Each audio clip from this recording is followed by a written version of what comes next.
Welcome aboard the Postgame Show. Sorry, I can't get my headphones to work the way I want to, and so I didn't want to start by having some kind of squelchy sound on live radio. He's Elijah Campbell. I'm Jay Phillips. I promise I know what I'm doing. Take my word for it. Lots to get to on today's program. In just a few minutes, our buddy Mike Yuva of Gamecock Central will join us, talk a little Carolina football as the season nears. What are we, day 50-something? I know there's a commercial that runs that tells me, and I haven't heard it today. I haven't heard it either, but we got to be in the 50s. That sounds right. Let's go with it. 50. You know, I have a calendar on my phone. It's pretty cool. I'll just count. No, don't do that. Count. That's like math.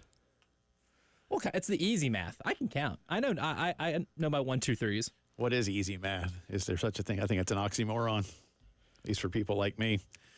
Anyway, Mike will join us coming up in just a bit. Listen, it's zipping right along.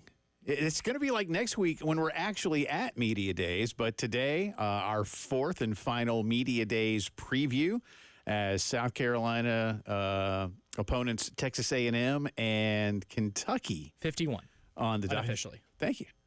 Are on the docket. Also on next Thursday's agenda are Auburn and Arkansas, who Carolina does not play.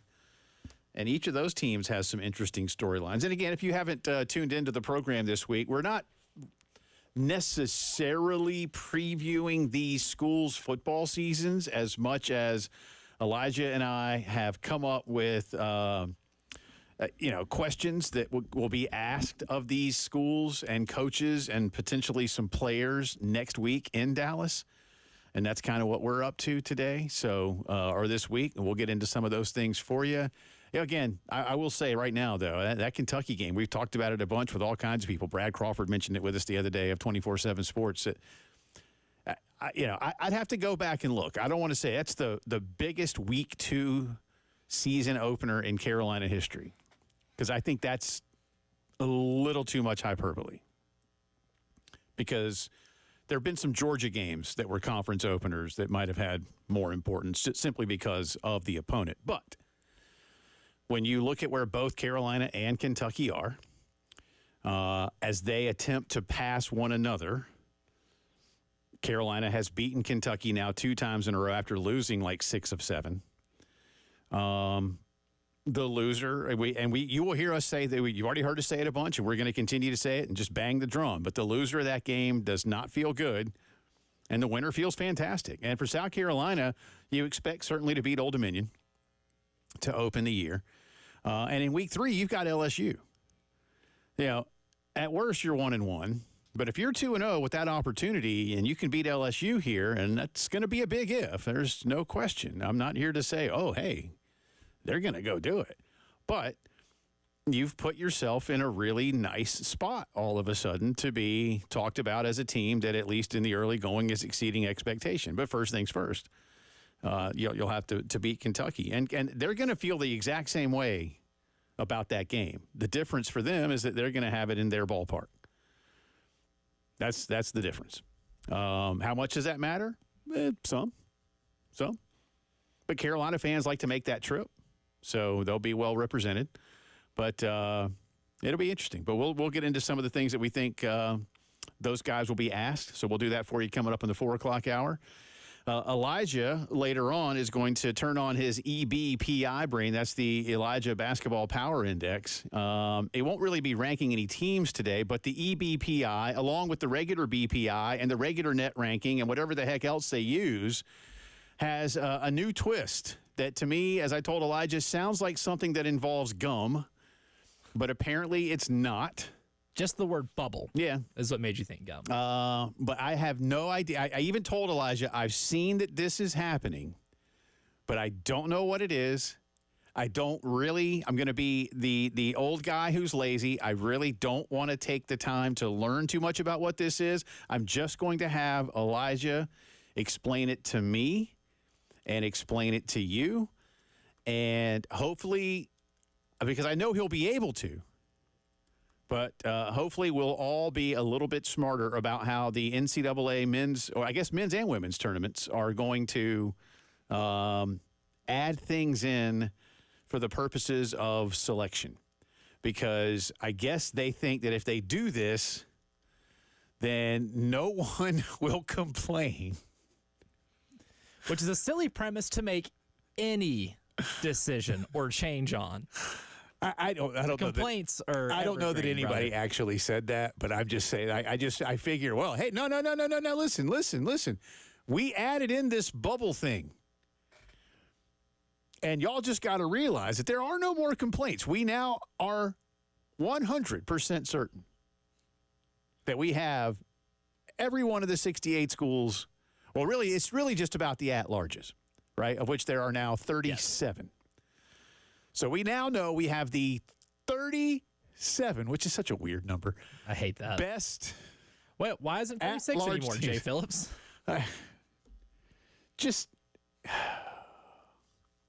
Again, just roll the NIT into it and be done with it. But I know you hate that, and I don't like it, but I don't hate it. Speaking of the NIT. Pretty cool news on that front. Yeah, this is all right, I think. And again, this just begs the question of why you don't consolidate all of it in one place and have just a week of championship basketball. But in 2026, the Final Four goes to Indianapolis, and it will be held at Lucas Oil Stadium where the Colts play. And they've had one there before, right? Oh, yeah. They've had maybe a couple. Yeah, maybe a couple. Duke won both of them.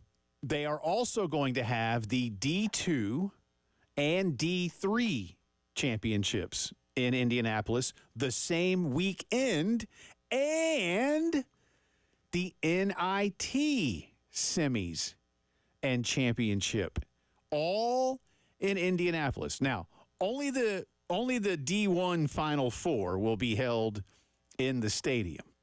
They're going to play some at Hinkle, where Butler plays and where Hoosiers was, where Hoosiers ended. Legendary venue. And then some other field house. And I don't know whose gym that is. Might be. Is that Pacers. The Ooey Pooey?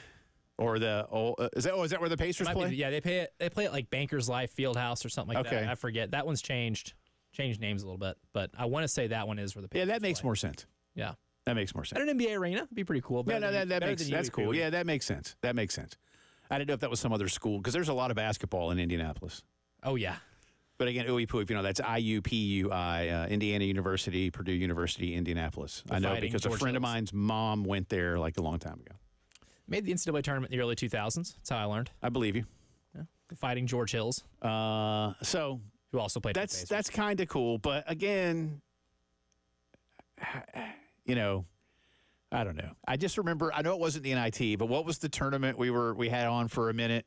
Oh, that's the CBI, my friend. Yeah, College Basketball Invitational. And it was like, again, some dude that was like a roadie for Journey, or what did he say? He was Journey's drummer. A Journey cover band drummer was playing, and like his parents were there, and like I guess some other parents were there, and like some people that seemed to wander in because they heard noise. They were like, I wonder what's going on in here. I'm like, oh, look, there's a basketball game. They were, it was a crowd of dozens. And yes, that's fair. And that's what I feel like the NIT has become.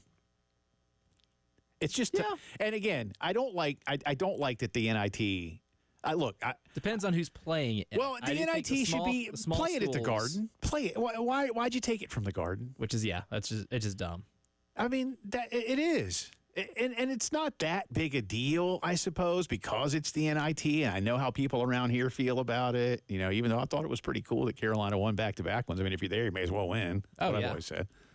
It's embarrassing to lose them. Yes. And Carolina lost an NIT final to Memphis a few years prior. Memphis.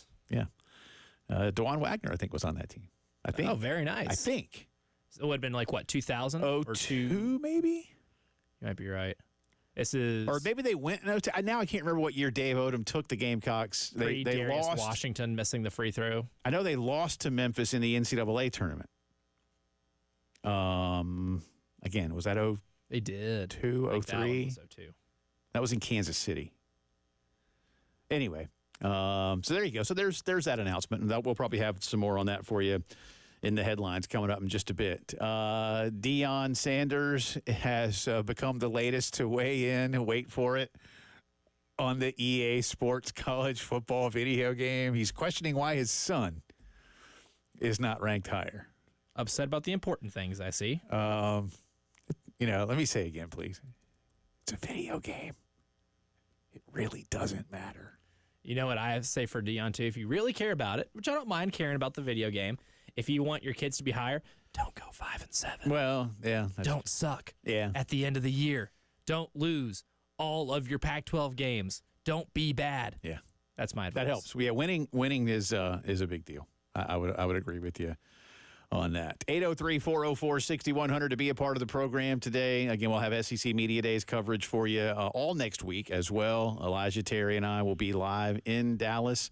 Already have one good guest lined up. I'll save that for later. But we have more that will be coming. I've spoken to a couple of others. We're working out some details. So we'll have a full guest list for you when we get to you on Monday. But looking forward to that. And again, what the commissioner has to say on Monday is going to be, I think, of some importance. Now, Greg is typically a little cryptic about a lot of things. There are a lot of rumors swirling around college athletics that there's some type of announcement tomorrow.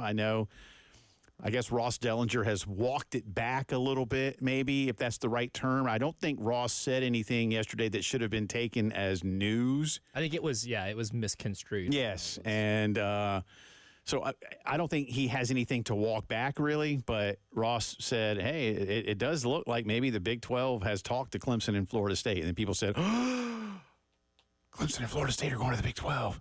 That's what Brett Yormark meant. Wow. How about that? And maybe they're going to get Louisville and Memphis. I don't think that's what Ross said. I think he just said that maybe they've talked. But again, how do you talk? I mean, tortious interference. We've used that term a few times. You can't really have a talk. And there's differences between talking and flirting. Does it get to flirtatiousness? There's a line. Yeah. There's a line that you can cross. Also, the idea of Louisville and Memphis going to the Big 12 to join Houston and Cincinnati is really funny because Brett Yormark and all of the bells and whistles and pizzazz that he likes to present for his conference, which has a lot of good stuff going for it, is essentially half old Conference USA at that point. So congratulations. Well, it is, and I think that's one of the things. Look, there are a couple of big state U's now, right? 3. Am I right? 3. Colorado, Utah, Arizona. Yep, that they added. Yeah, and Kansas. Best. Kansas is there. Yeah. Yeah. Am I forgetting anybody? In terms of big state U's? Yeah, just, like University of. Yeah. So there's 4. Right? I can think of. There's a few states and things like that. Mm-hmm. But I don't anticipate that. Again, I don't know. I don't want to say I don't care. I do care a little.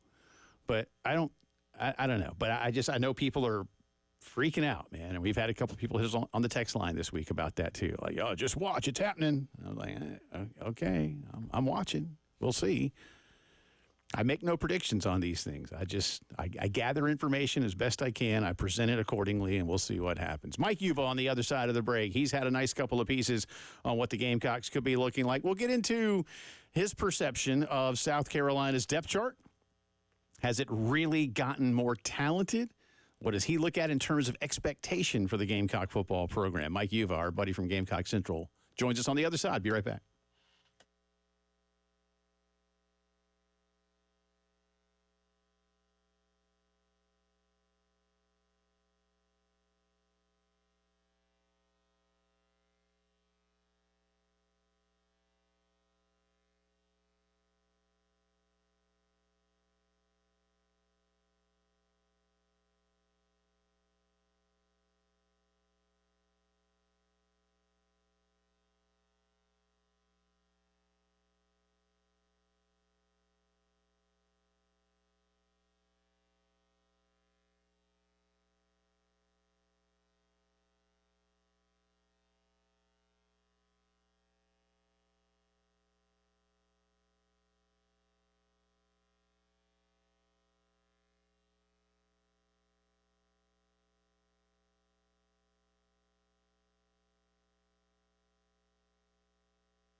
19 minutes after 3 o'clock on this Thursday afternoon. Welcome back into the Postgame Show. Jay Phillips, Elijah Campbell with you. Always a pleasure to be joined by our buddy Mike Yuva, who I know was here while yours truly was away down on the South Carolina coast for a bit.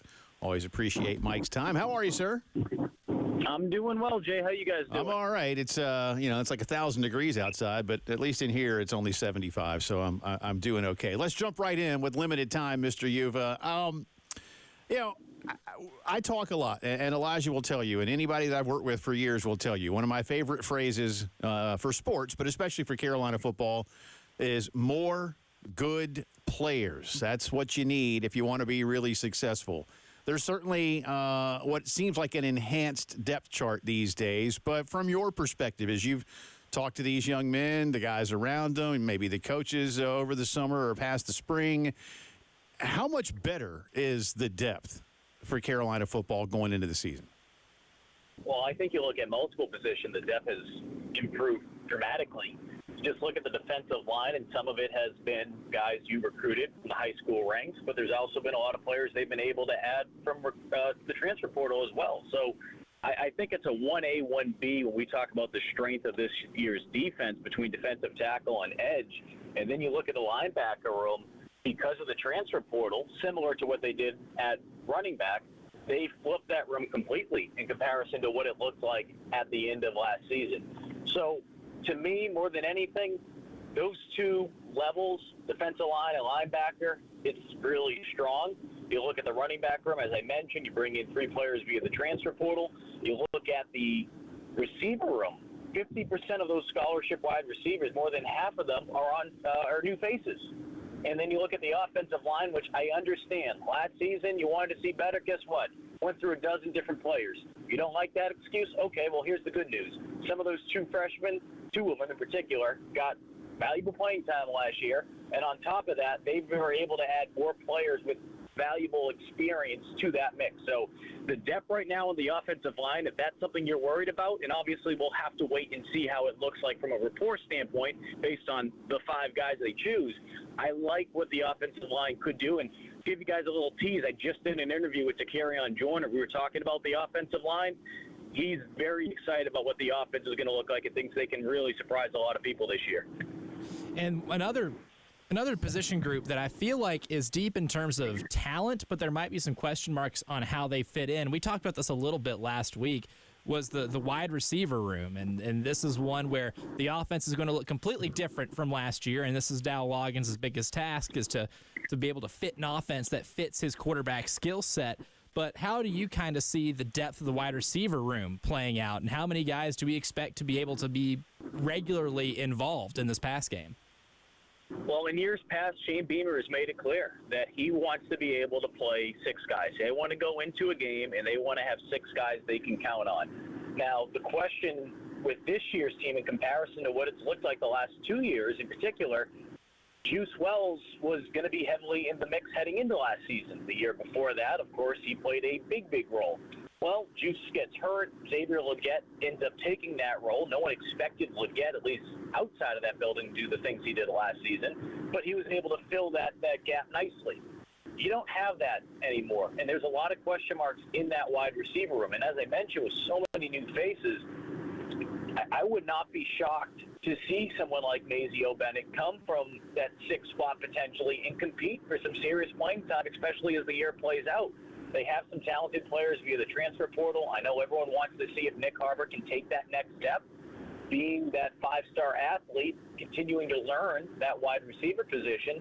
So there's a lot of question marks, but I think more than anything, what we'll see, and maybe it's just me optimistically thinking, I truly believe that Dow Loggins is going to play to the strengths of what this team has, which is a lot of speed at wide receiver and also a quarterback that has the ability to beat you outside of the pocket. Why not do a lot of crossing routes? Why not get your quarterback outside of that pocket and put pressure on defenses to decide if they're going to commit to step up and make a stop on him in the run game, or if they're going to sit back and let Sellers throw the football. So it's going to be one of those chess matches that I truly am interested to see how Loggins attacks it.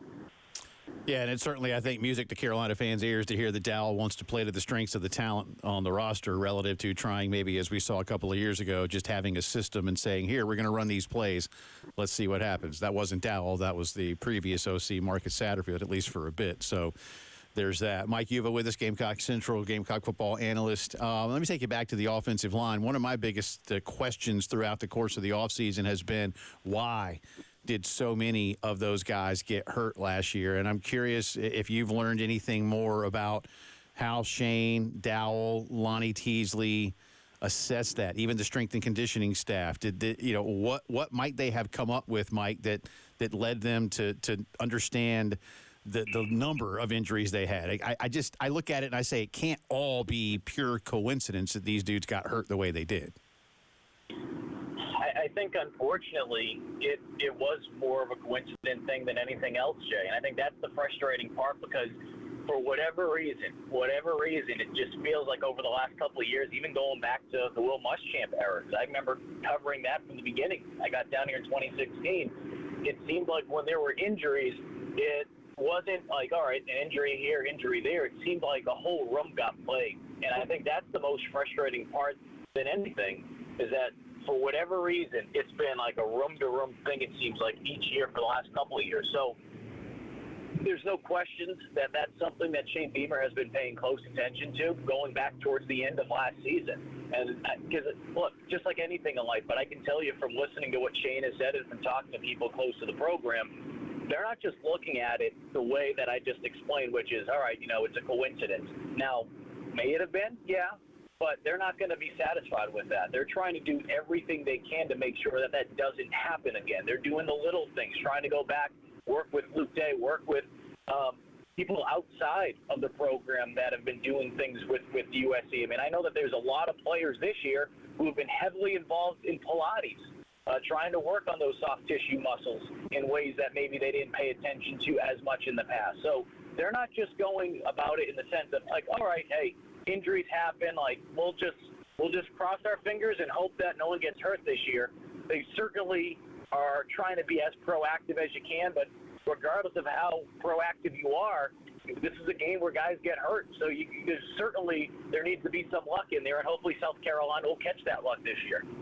The theme of this discussion, Mike, of course, is more good players, and it seems like Shane is actively doing that, at least today, with the addition of Lex Cyrus announced that he's committing to South Carolina just seemingly minutes ago. On 3, you guys have him pretty high as the number 26 receiver in the country right now. For those who aren't familiar with Lex Cyrus's game, seemingly plucked out of Penn State's backyard, it looks like. How good is this kid, and what's the buzz about him?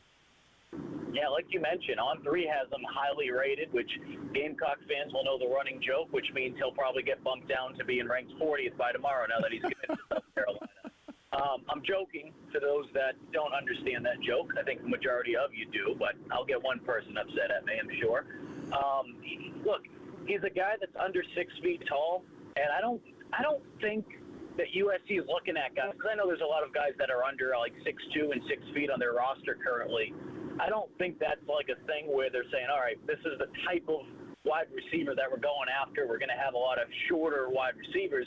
I think it's more so the talent that they see, and obviously with bringing a guy in like Mike Furry, Mike proved it that you don't have to be the tallest guy in the world to have success at wide receiver. He proved that in the NFL. So I think it's more than anything, you look at the talent, you look at what someone's going to be able to bring to the table. He has speed and he has sure hands.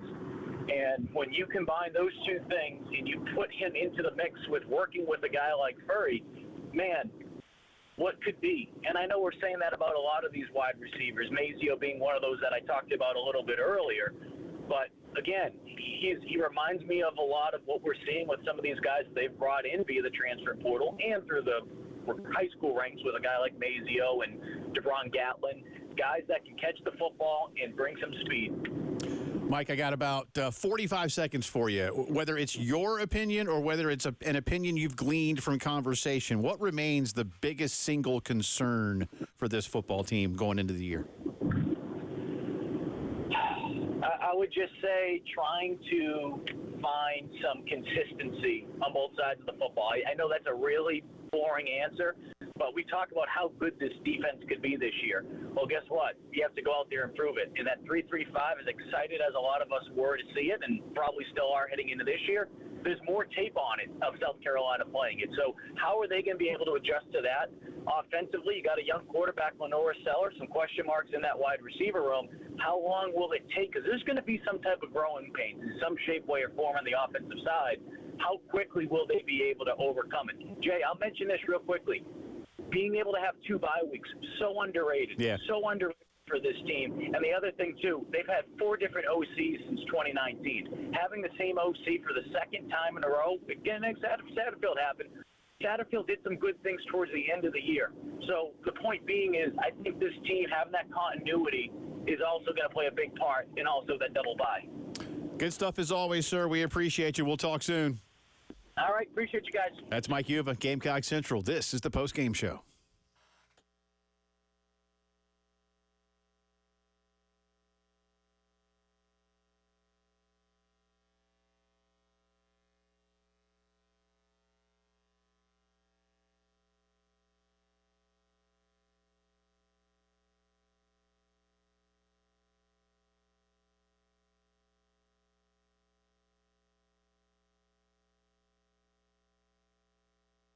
Been telling you for a long time about Palmetto Citizens Federal Credit Union. My wife and I have been members for a few years now. And for those of you who are already members, or if you're thinking about it, well, let me tell you that Palmetto Citizens is getting even more modern in the coming weeks with an enhanced digital banking experience coming soon. Things like credit score information right at your fingertips, a better business banking platform, push notifications for mobile banking, a whole lot more in terms of alert options to let you know about certain levels in your accounts when it's time for a payment, things like that, really bringing things up for you. All this began back in 1936, and today they are bringing it in to the modern age. So we all need our banking services, checking, savings, credit cards, car loans, things like that. Now you can do it better than ever, and you can save money because this is a not-for-profit credit union. They'll return their earnings to you, the members, in the form of lower rates and fewer fees. Learn all that they can do for you at palmettocitizens.org and achieve your potential.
Talking some Gamecock football with our buddy Mike Yuva. Welcome back into the Postgame Show. Jay Phillips, Elijah Campbell with you. Elijah alluded to a recruiting pickup that I'll tell you more about in just a second.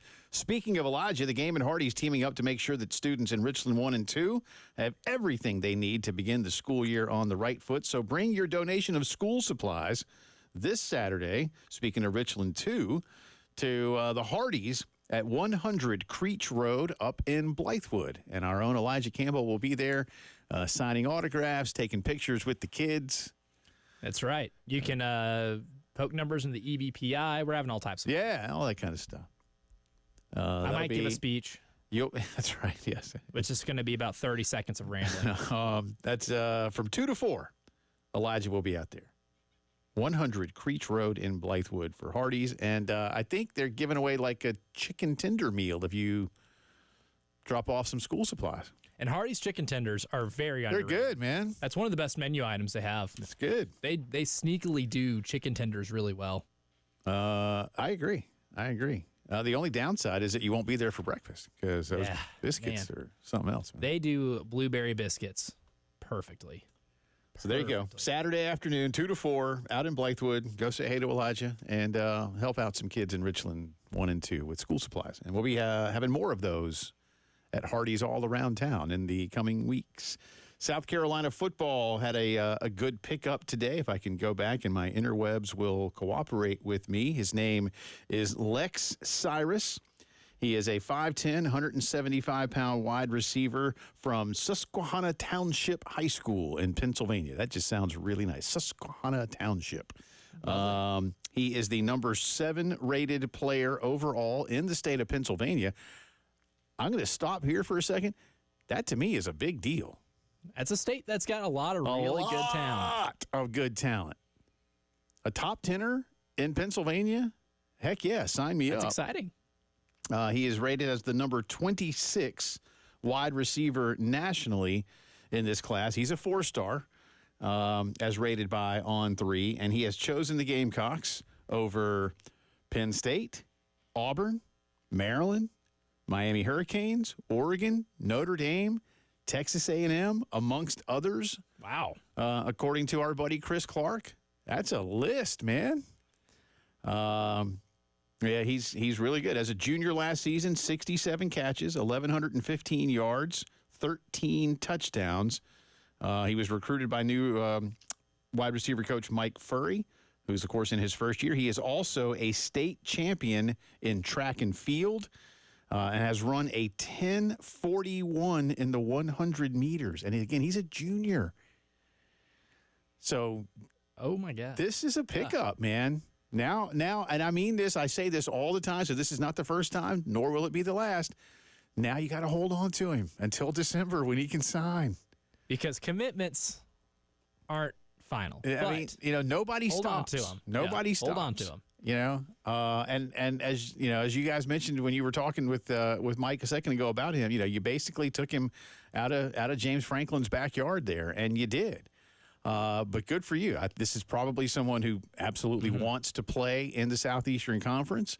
I think you see what's happening in track here, too, in terms of what you can do to develop in that sport as well. He looked at Nick Harbor and said, I could do that, too. Yeah. I'm sure that might have had something to do with the recruitment, and that's a good selling point. But, again, not just really good at it, a state champion. So, as a junior. So what's he going to do in his senior year? I think there you go. But a nice pickup. Now hold on to him.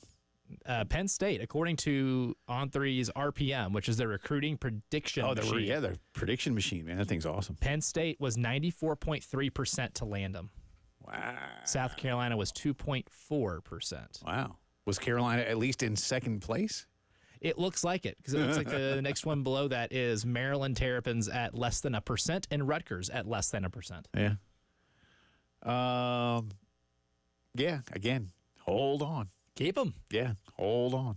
Make sure he's in garnet and black next year. That'll be a nice pickup. The Gamecocks already have receiver commitments from Brian Rowe and Jaden Sellers. And Chris Clark tells us that Coach Beamer and the staff are hoping that Malik Clark of Rock Hill Football Town, USA. A very good football town. Will also be a Gamecock. He's not committed as of yet, but they see him as what Chris calls a priority target. There you go. You want more on this young man? I'm sure that the Gamecock Central Takeover Hour tomorrow will have more on Lex Cyrus, the number 7 overall player in the state of Pennsylvania. So, High school football player, not a Superman villain. that's right. Yeah, we were saying that. Superman villain, Bond villain, Billy Ray and Miley's drunk uncle. None of those things. The imagery of Billy Ray None of those. Instead, he's just a having a drunkle named Lex He's just a good old wide receiver from Pennsylvania with a whole lot of speed. with a lot. Oh yeah, a lot of speed. 10.41. Man, I ran like a 10.6. That was non-documented. That was a 50 meter. It was half the time, Right. or half the distance. So, To use the quote from the movie Longest Yard, he's so fast, he makes other fast guys look not so fast. Right. That's my scouting report. so fast he could turn off the lights and be in bed before it started. That's a good one. That's a good one. That's one of my favorites. We appreciate Mike Yuva's time in the last segment. And, like you said, I don't know. And it's somewhat of a rhetorical question when I ask it about what's gone wrong. Not wrong. That's the wrong way to say it. What happened on the offensive line last year? Was it that much, dare I say, dumb luck, just bad coincidence for you? Was there something that they could identify in training, whether it's strength, conditioning, technique, et cetera? And it might be a combination of all that. I mean, you can always get better at it. I read a piece, I forget who put it out, that talked about how Shane Beamer might be on the hot seat and how he led Carolina to a 5-7 and all these kind of things. Look, A, Shane's not on the hot seat, and B, nobody wants to have to play a whole bunch of true freshmen on the offensive line unless they are just extraordinary, like our Proctor kid at Alabama. That's just And more than likely, Josiah this year. Josiah Thompson is probably going to be starting at tackle. Yeah, but he's a 5-star kid who may, again, be the exception to the rule. Yeah. I mean, there were some coaches back in the day, they probably didn't care how good you were. You weren't going to play as a freshman on the offensive line. You just weren't. You needed to grow into your body. And they didn't want to play those guys last year. And then they got hurt too, some of them. So, and again, you're always going to get hurt. That's the thing. Everybody plays. Yeah. I mean, Dakota Watson and I were talking about that the other day at our TV show. Like, there's and again, like I say a bunch about Ryan Brewer and what he tells us. There's a difference in playing hurt and playing and being injured. Everyone's hurt. Hell, by the time the season starts, everybody hurts because it's football.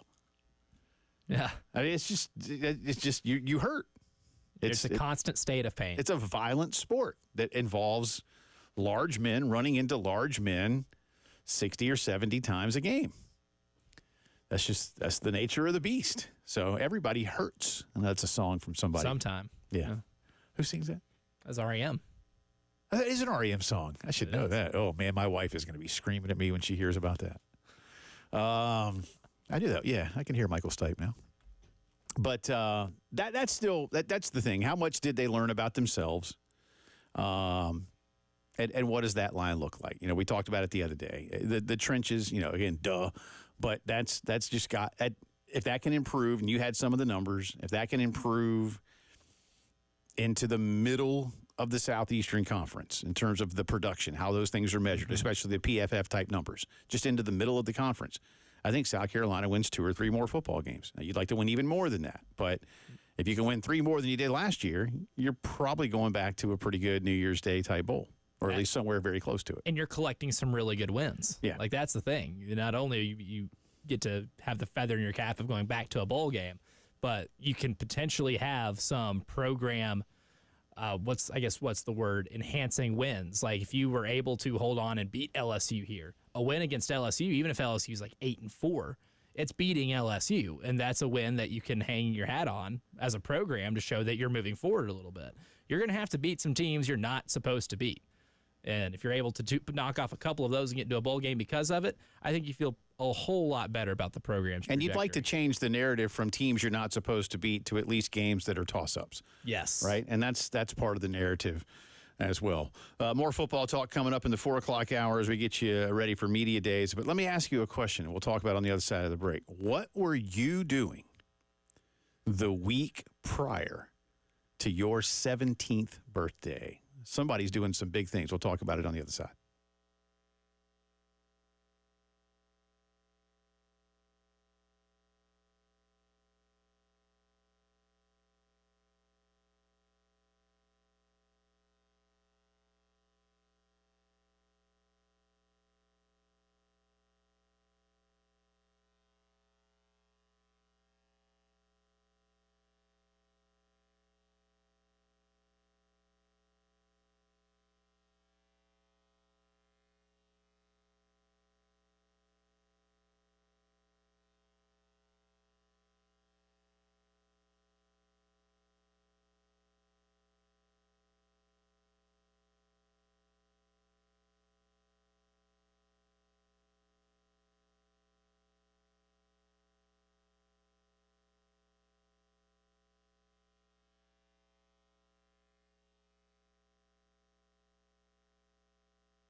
Welcome back into the Postgame Show on this Thursday afternoon. Jay Phillips, Elijah Campbell with you. I asked you going into the break, what were you doing the week prior to turning 17? Now, I can't say, but I know at least around this time when I was 16, nearing 17, I think that's from The Sound of Music. I was working in Myrtle Beach, but my birthday's in October. But I don't really want to say too much about what I might have been doing in the summer that year. I was working 6 days a week at Myrtle Beach, and it was fun. It was fun. But in my off time, I was fresh off of ending our junior season, high school basketball year, where we got our asses run out of the gym by a team that pressed full court the entire game and ended what was at the time most wins in school history. We had a really good year and played a team that we thought we could compete with, but they pressed the entire game. I think we committed like 25 turnovers and got beat by 30. Oh. Yeah. Yeah. That was when I learned I'm not a good baller. I learned that one the hard way.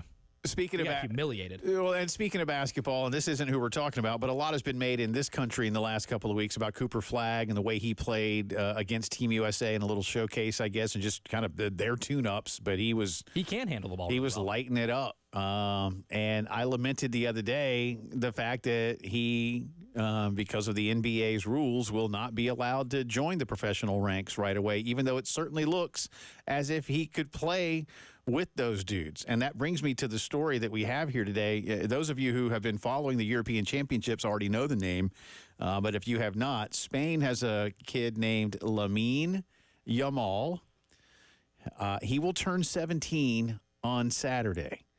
He has already become the youngest player in the history of the European Championships to score, and he's done it by well over a year. The guy he beat was a guy named Johan van Lanthen of Switzerland, who was 18 and a half, basically, when he scored against France in 2004. Almost 2 years older than what? Yeah, Lamine scored at 16 years, and he's, I guess, featured in the Euros at 16 years, 338 days. Again, he'll be 17 here in a couple of days because this is like a month-long tournament.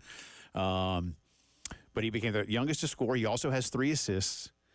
Now, he has signed a contract. His contract with Barcelona. Now, listen, he's still not an adult, even in terms of European purposes. But the contract that he and his family signed with Barcelona a couple of years ago, just to get him into their system, has a $1.05 billion buyout. Nobody's coming to touch this kid. You think some coaching contracts have big buyouts? $1 billion buyout is remarkable. That's how much Barcelona wants this guy. They believe he is going to be their next Messi, which, for most people, Messi is either the greatest player that's ever played or is currently the greatest player playing, even at his age now of, what's Messi, 36, 37? Something like that, mid-30s. But this kid is something else. Now, he'll sign a new contract when he turns 18. He'll sign a full-on professional contract when he turns 18. But he is spectacular to watch, and he is fearless. And he is doing this, much like Cooper Flagg the other day, against grown men that pretty much in the Euros, all these dudes are millionaires. Best in the world. And most of them are 8-figure-a-year millionaires. So, I mean, these are the best of the best. And the European Championship, the World Cup is the World Cup. Right. But there is a belief in certain circles that really maybe the hardest tournament to win is the European Championship because it's all European countries. Whereas in the World Cup, even some of the really good ones get eliminated. There's only, I think Europe maybe gets like 14 spots. I think it's going up to like maybe 18 spots in the new format. But this is 24 European countries that make this tournament. That's a debatable point, and that's sort of secondary to the conversation. But you and I have been talking on and off air about this. Whether it's this kid or, again, right now in America with a kid like Cooper Flagg. And I asked you and Terry the other day, if he were in this past draft a couple of weeks ago, where does he go? Y'all didn't hesitate. Number 1. Yeah. We got to do more of this. Listen, I love college sports, and I want kids to come play for my school, and people want them to play for their school, and I get all that. Now, if that's what you choose, that's what you choose. Which means option. But, yeah, But again, and I bristle when I hear, oh, I can't believe they make him go to college. Cooper Flag doesn't have to go to college. But look at this kid. If you can play, you can play. Now, maybe not football, all right? I get it. You don't want a 16 or 17-year-old playing football. Running across the middle against Brian Dawkins. But basketball, baseball, hockey, you were telling me, about guys like Connor McDavid, Sidney Crosby. They hit the NHL at 18, and they were stars instantly. Why? Because they can play. Lamine Yamal. Check him out on Sunday against England, but he's going to be special. Hour 2 coming up.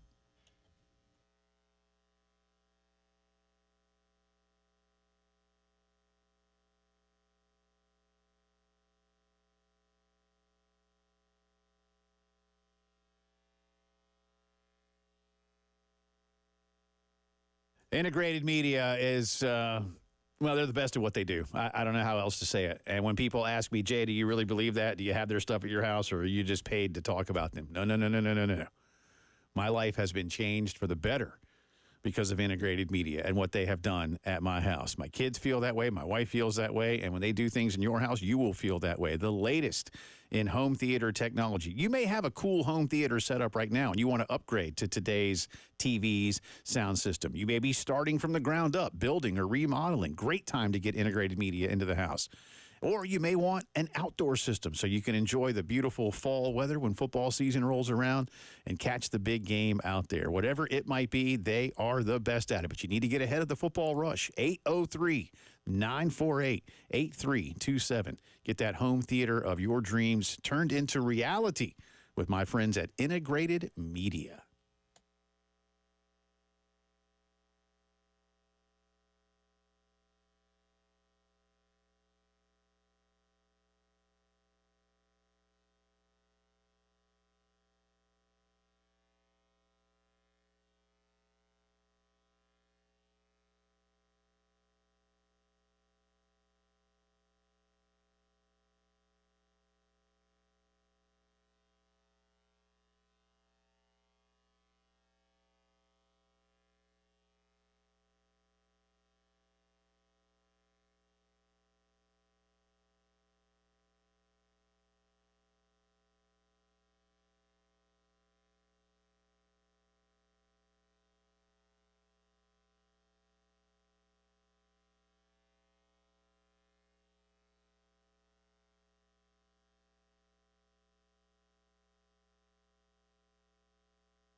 4 o'clock Thursday. Welcome back in. Second hour of the postgame show coming at you from the Herndon Chevy Studios in downtown Columbia, South Carolina, along with Elijah Campbell. I'm Jay Phillips. Thank you so much for being with us. Tomorrow, by the way, we invite you to come have a beer or two with us at Craft and Draft on Divine Street, right up from 5 Points, right there at the corner of Woodrow and Divine Street.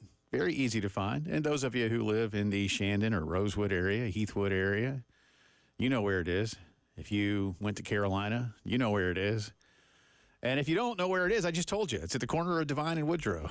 And it's 2024. Just pop that name in a Google search engine or a search engine of your choice if you're a Bing person or if you like using Yahoo search engine, whatever floats your boat. Just pop the name, Craft and Draft in there, and you will get an address. Yeah.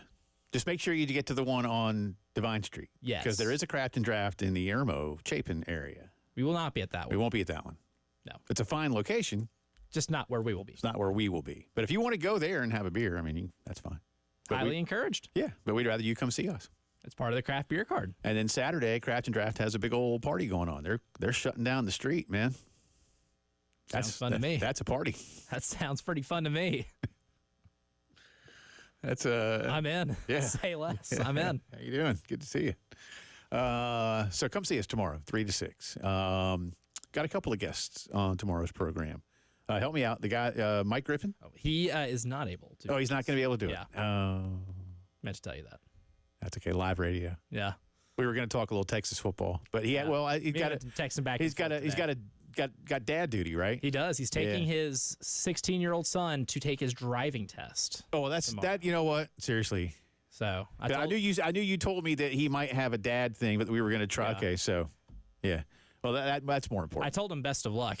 That's more important. Well, I have one getting ready to turn 16. I'll be doing that soon. But he did say any other time, hit him back up. Okay. Michael Griffin, former Texas safety. Our good friend Mike Waddell will be with us, former AD at Towson, associate AD at Arkansas and Illinois, and now with the North Carolina Sports Radio Network will be with us. You know, I'm going to pull a Joey Tribbiani here. Supposedly, tomorrow, we... Supposedly. I love that episode when he thinks about it. He's like, supposedly? And he's looking like, supposedly. He talked himself into it. He knows he's saying it right. But supposedly tomorrow, there's going to be a potential announcement about some ACC things. All I know is tomorrow, for real, is that Clemson is back in court in Pickens County, waiting for some further guidance from that judge on stuff. That's all I know. And I also know yesterday we had this story for you as it broke. Clemson's move to dismiss the countersuit filed against them by the Atlantic Coast Conference was dismissed. So that will be moving forward. There were a couple of things that Clemson positively checked from that judge, Judge Bledsoe up in Charlotte. But for the most part, it was a good day for the ACC and not a good day for Clemson. But again, Clemson, I think, in my opinion, without being a lawyer, is going about their business in a better way than Florida State. Again, you and I likened it to kind of the Griswold family heading to Wally World by going on the back roads and seeing the largest ball of twine in the mud house and the scenic route, those kind of things. And Florida State's just busting through there at 95 miles an hour. I want to get the heck out of Dodge. The Attorney General as their mouthpiece. Yeah. It's not working real well for Florida State. I got to be honest with you. And it doesn't really endear them to others. That's my thing. Is like, do you really think this is what is going to make other people go, oh, yes, I would like to work with a petulant child that kicks and screams? Because who doesn't love a petulant child that kicks and screams? When I'm at the grocery store and there's a kid squealing, I'm on the side of the kid automatically. You know, I mean, yeah, like the kid at Disney World that's pitching a fit. I'm like, brother or sister, like, you're at Disney World, man. Happiest place on earth. You need to not be doing that. You know how much your parents just spent? You know how mad you'll make Mickey? You know, don't make Mickey angry. You wouldn't like him when he's angry. But anyway, that's all I know of in terms of potential news tomorrow. But we will talk to our good friend Mike Waddell tomorrow about what he is learning on the latest here. Is there still any chance of the Atlantic Coast Conference holding everything together as a now 47-member conference, or however many people they have. You're going to be getting schools from like Mexico and Canada soon into the ACC, man. University of Edinburgh. I was going to say Oxford might be available, might be in the market. Listen, that crew team. Historic. That's legit. Time for our SEC Media Days previews. We will spend the bulk of the hour talking about two Carolina opponents that will be on next Thursday's agenda, that being Kentucky and Texas A&M. But we'll start briefly here with the Auburn Tigers, who always have high fan expectation. PFF says that Auburn is the number 37 team in the country with a 1% chance to win the SEC, the number 29 strength of schedule in the country. But you're saying there's a chance. Right. PFF says they project Auburn at 6.7 wins. The FanDuel over-under for Auburn is 7.5. And I'm going to get you Auburn's schedule right now. They open at home with Alabama A&M. Check this out, by the way. Auburn's first 5 games are all at Jordan-Hare. Then they have Cal, then New Mexico, Arkansas, and Oklahoma. Now, then they go on the road for 3 that I think are pretty tough. At Georgia, at Missouri, at Kentucky. They host Vandy. Then they have a week off. They're home with Louisiana Monroe. And then close out with A&M at Jordan-Hare, and the Iron Bowl this year will be in Tuscaloosa. So the first 5, I can certainly see Auburn being 4-1 going to Athens. I could see them even being 5-0. Could be. Because if you think about it, and I'm not really like super high on Auburn. I think they definitely got better at the wide receiver position, which is going to help that offense a little bit. But Oklahoma, I want to believe, that'll be their first SEC road game. Yeah. And Jackson Arnold is his first year as a starter. Yeah. It's going to be really loud. That's the type of game that first-year starters oftentimes tend to struggle in. There is an early line on that one from ESPN Bet that I'm looking at. Oklahoma minus 2.5 in week 5. Oklahoma minus 135. Intriguing. Yeah, and that's now. So clearly that one's going to change. Look, here's the thing. And I say this a bunch, and I'll say it again right now, Elijah. The hardest thing for the Auburn fan base is that, look, they know the 2 Mississippi schools, and they know LSU and Arkansas and whatever else. They don't care. They measure themselves against 2 schools. And those 2 schools, Alabama and Georgia, are obviously 2 of the 4, at worst 5, best programs in the country. And right now, Auburn really isn't close to them. Now, they can play some good games against them because that's what they seem to do. But Hugh Freeze is going to have to find a way to unlock something offensively. And Auburn may have to win games, Pac-12, Big 12 style. I'm not saying they won't have a defense, but they're going to have they've got to find a way to score points. I'm not impressed by their defense. That's the thing. I know, and defensively they had the occasional game. I know they for 3.5 quarters kept Georgia at bay before Brock Bowers basically put the team on his back. And they lost a lot of one-score games, which should give them hope that they are going to be able to turn it around and play in a decent bowl. I mean, I could definitely see them going 7-5, but I'm kind of in the same boat you are. This offense is going to have to score a lot of points because you look up and down this schedule at the quarterbacks are going to have to play. Carson Beck, Brady Cook. If Brock Vandagriff is what his high school projection was, then that they're going to throw for a lot of yards. They have a ton of weapons. Connor Wegman, I'm really high on at A&M, and then Jalen Milroe. You're going to play against some really solid quarterbacks on this schedule, and you're going to have to be able to win the occasional shootout. And I think if any year, though, they're more built for it this year than they were last year because they added a ton to that wide receiver room. Yeah, and that's just it. And last year, again, looking at the Pro Football Focus numbers, they were 126th in explosive pass plays on offense. 126. The wide receiver room was bad. They dropped a lot of passes, and Peyton Thorne was towards the bottom of the SEC in terms of percentages of pass attempts that traveled over 20 yards in the air, only 12% of his passes. That ranks towards the bottom. And so, again, part of our exercise this week on this isn't just taking a look, forecasting these teams when it comes to media days, but what will the theme around these clubs be at media days? And what I wrote down here is, like Tennessee, what is the next step? Yeah, now you just mentioned some of it, and Hugh will answer it that way. We had to upgrade. Again, a lot of these things in college sports you fix through recruiting. But what's the next step when you measure yourself against the best program in the country in Georgia and a team like Alabama that, oh, by the way, beat Georgia for the Southeastern Conference last year? Yeah, and that's the thing. And Auburn fans won't accept it, but you can't do that anymore. I know that's what you've always done, but it's going to drive you crazy. They won't stop. And that's why you haven't won more than 10 games since at least 2018-17. I mean, it's been a long time since they've had a 10-win season. We're getting closer to a decade, because the standard is so high, and they will run anybody out of town and not give them a lot of time. It's a very impatient fan base, and you kind of have to be patient when you're in this league.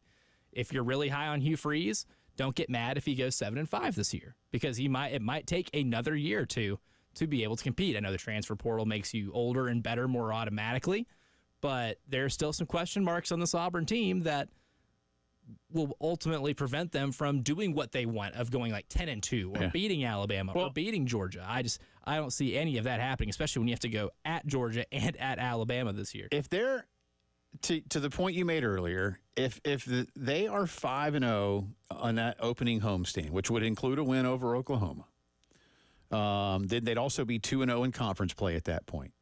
Then going to Athens, going to Como, going to Lexington, I could see them winning at either Missouri or Kentucky, because if they're 5-0 going to Athens, I don't think they'll beat Georgia. Let me see if there's a line on that game already. But if they're 5-0 going to Georgia, no line yet. At least not on this one. But then you got to think, all right, you're good. And then if you slid that, to be 7-5, you'd be like, what the heck happened? Because honestly, at home, then you would still have Vandy, Monroe, and A&M, which I think would be very winnable games for them. So then, you could get into that 8 or 9 range, and then maybe there is something special you could do in the Iron Bowl. I doubt it, but I mean, they were a 4th and 31 away, from that happening. Crazier things have happened. So, I don't know. Again, the FanDuel over/under win total on Auburn is 7.5. Ooh, and that one's dicey. That's where sports books make money. I think I'd go under. Because I don't think they'll beat Oklahoma. I don't think they'll beat Georgia. I mean, I look at it right here. Let's just do it real quick here. I got 4-0. I got 4-2. Then they go to Missouri. Let's get hypothetical. 4-2. Is Missouri that good, or do they sleep on Auburn a little bit? And think, oh well, it's just Auburn. Let's give it to them. 5-2. Then they go to Kentucky. 5-3. Home with Vandy. 6-3. Home with Monroe. 7-3. A&M and Alabama. I could see 8-4, but I could also see 6-6. I don't like automatically writing off everybody's road games. So like when I do these type of exercises, I always I try to mix it up a little bit. I think they'll win one of Missouri and Kentucky. I think Auburn, regardless almost, I really do. I really believe that Auburn will win one of Missouri and Kentucky on the road. I just love Missouri and Kentucky so much more than I do Auburn. But you don't, I do too. I do at this too. point, yeah. But they're not going to beat Georgia. I'd violate my own rule by going automatic L's for all road games. There's their 2 road games. I mean, that's it, man. It's because they're going to win at Bama. They're going to win at Sanford Stadium. I don't see it. No. So 0-4 on the road. Possible. Yeah. And then, I mean, again, I think they'll lose to Oklahoma. So you beat Arkansas at home, you beat Vandy at home, and you call a game like A&M right now with where A&M's talent level is and where Auburn's talent level is. Now, again, that's late November, so both teams will be seasoned. But, I mean, then you're 3-5 in conference play, and then Hugh's seat gets real warm, man. I think I've actually just talked myself into beating Missouri. I just did. That's what I'm saying. I think they'll win. Well, I really do. I think they'll – I'd look down and I think Auburn's going to find Missouri's secondary is really suspect, and if there's anything that's really improved in this Auburn team, like we alluded to, receivers. We'll preview what Kentucky might be facing next week at Media Days on the other side.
20 minutes after 4 o'clock on this Thursday afternoon. Welcome back in. It's the Postgame Show. Jay Phillips, Elijah Campbell, continuing our Media Days preview. It's all next week in Dallas and what we've done. If you've just tuned in and haven't heard anything that we've done on it this week, we've been taking it day by day, Monday, Tuesday, Wednesday, Thursday, breaking down the 4 schools and what we expect them to be facing in some ways next week. This isn't just an exercise on previewing the season because we'll be doing more of that. Now, once it comes time for that here in a few weeks, it'll primarily be Carolina's schedule.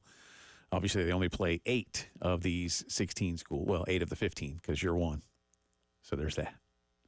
You can't play all 16 schools unless you have an and you can't play scrimmage. against yourself except in spring, which I also hate. Kentucky is next up. Last year they were 7-6. Mark Stoops is now the dean of SEC coaches, kids. This is 12th year. The most tenured. 12th year. They are rated as the number 18 team in the country, according to Pro Football Focus, the number 22 strength of schedule. PFF has them at 7.1 wins. The FanDuel over-under is 6.5.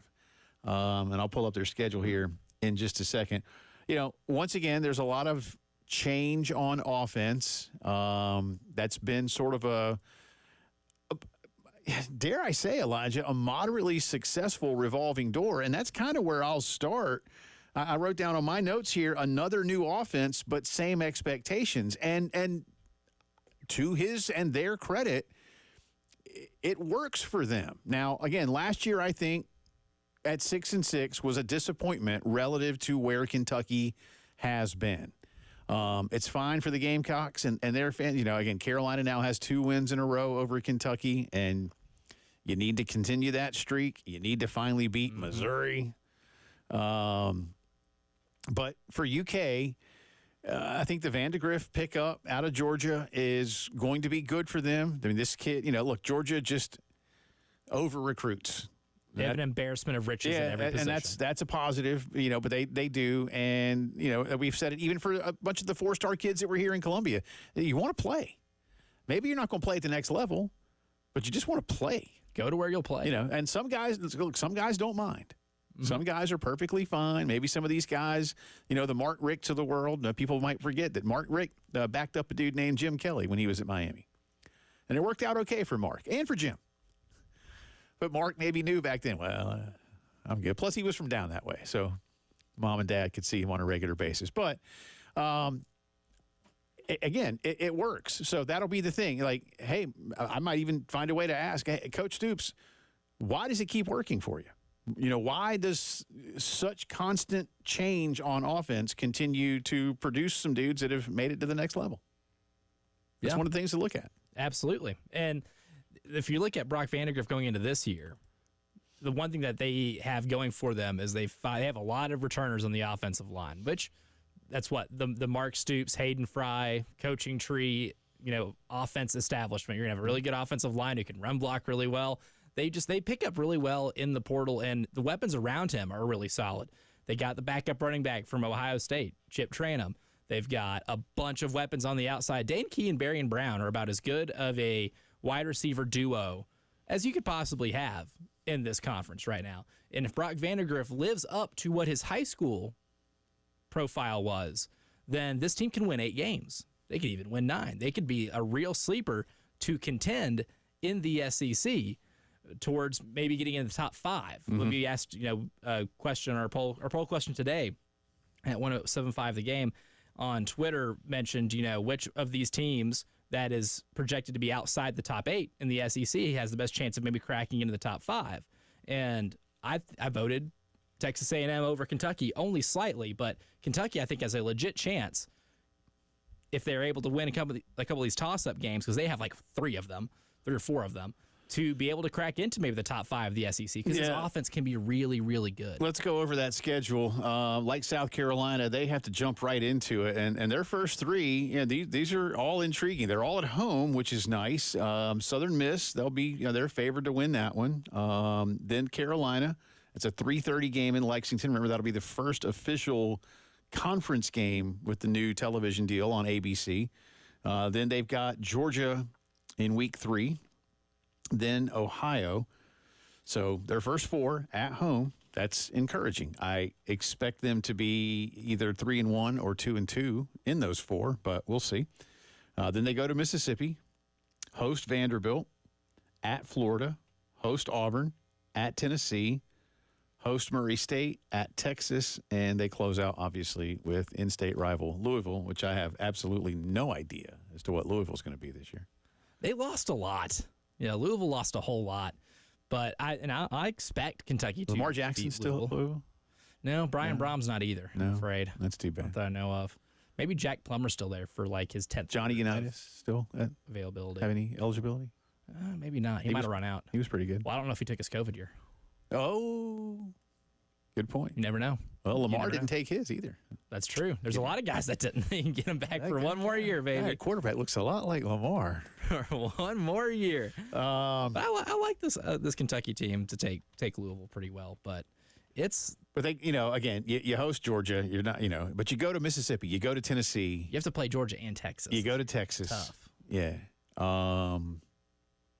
Tennessee's been Neyland Stadium's been a house of horrors. Which again just brings back the point. I think when you see it and you look at that again at Texas, at Tennessee, at Florida, at Mississippi, that Carolina game, just it for both teams, it almost feels like that's 2 conference wins, even if it's not going to be. Yeah, it just has that not overinflated, but that inflated level. I don't say overinflated, but it's so important for those 2 teams to win that game. I would say winning that game would be more of a relief for both of those teams rather than euphoric, because you know what's ahead of you and you don't have to run against the wind, so to speak, when you play the rest of your incredibly daunting schedule. Yeah. You just reeled off what Kentucky's got. Yeah. You know what South Carolina's got ahead of them in October and in November. If you're able to win that, it's just a sigh of relief that you don't have to keep, win looking. You keep looking every week. All right, where can we find our wins at? Where can we find our wins? This is almost like an anxiety game in week 2, or an anxiety bowl, as I like to call it. Yeah. In week 2, but I really like this Kentucky team. We talk a lot about the offense. I haven't even gotten to mention the defense yet. I'm very curious to hear what Mark Stoops says with a bunch of the defensive guys they have in that room. J.J. Weaver can be an NFL linebacker. Last year, I think one of the most impressive physical specimens of a human being I watched was Deion Walker, number 0, the nose guard, the guy who might be the whitest human being I've ever seen play on a football field, but that guy will be in year 3. How dominant can he be going into this season? There's a lot to like about this Kentucky team.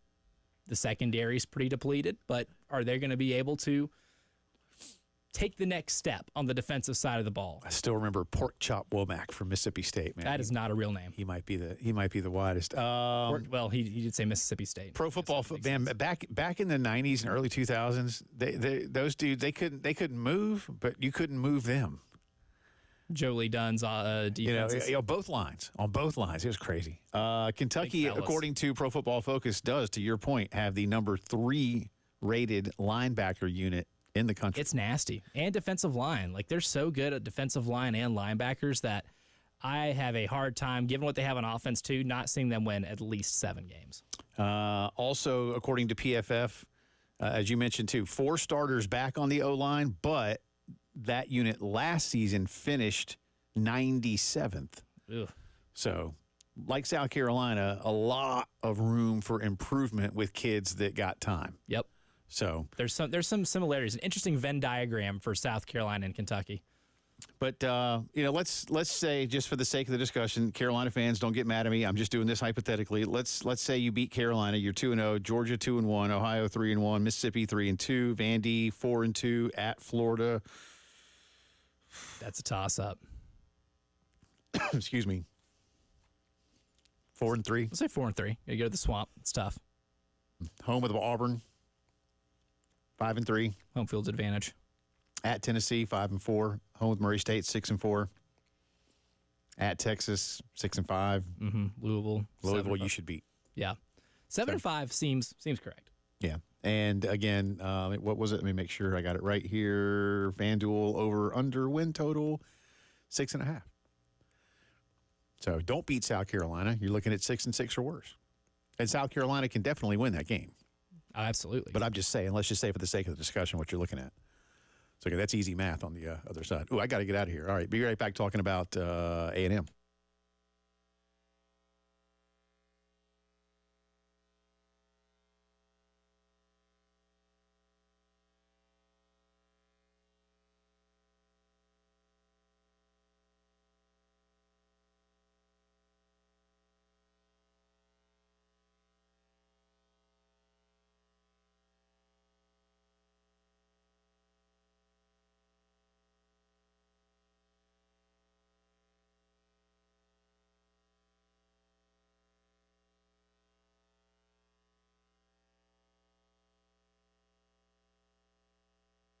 I want to tell you about my friends over at Columbia Secret for Weight Loss. And if you're interested in results in meeting goals, specifically your weight loss goals, Columbia Secret for Weight Loss has the coaching and the resources to help you get there, and doing all of that without any shots or any pills. I had a goal to lose about 15 pounds, and I surpassed that in a lot faster time period than I ever expected.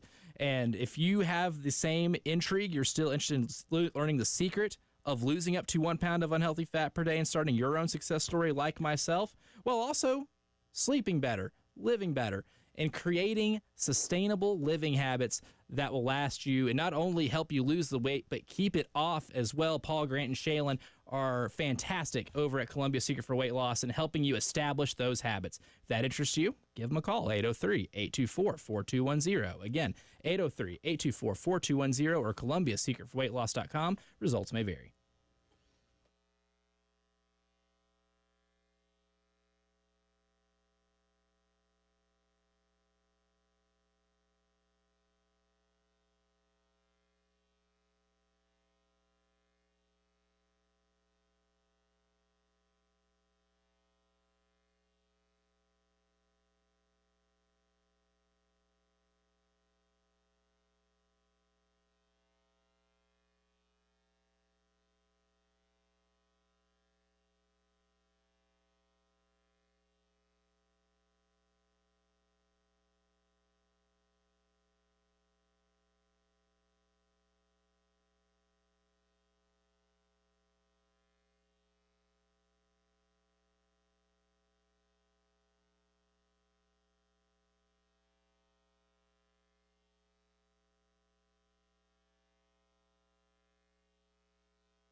From the WIS Traffic Studios, I'm Elijah Campbell. The few accidents to get to that are causing some traffic issues around town. We'll start with, well, no accidents actually, just slow traffic and stopped traffic.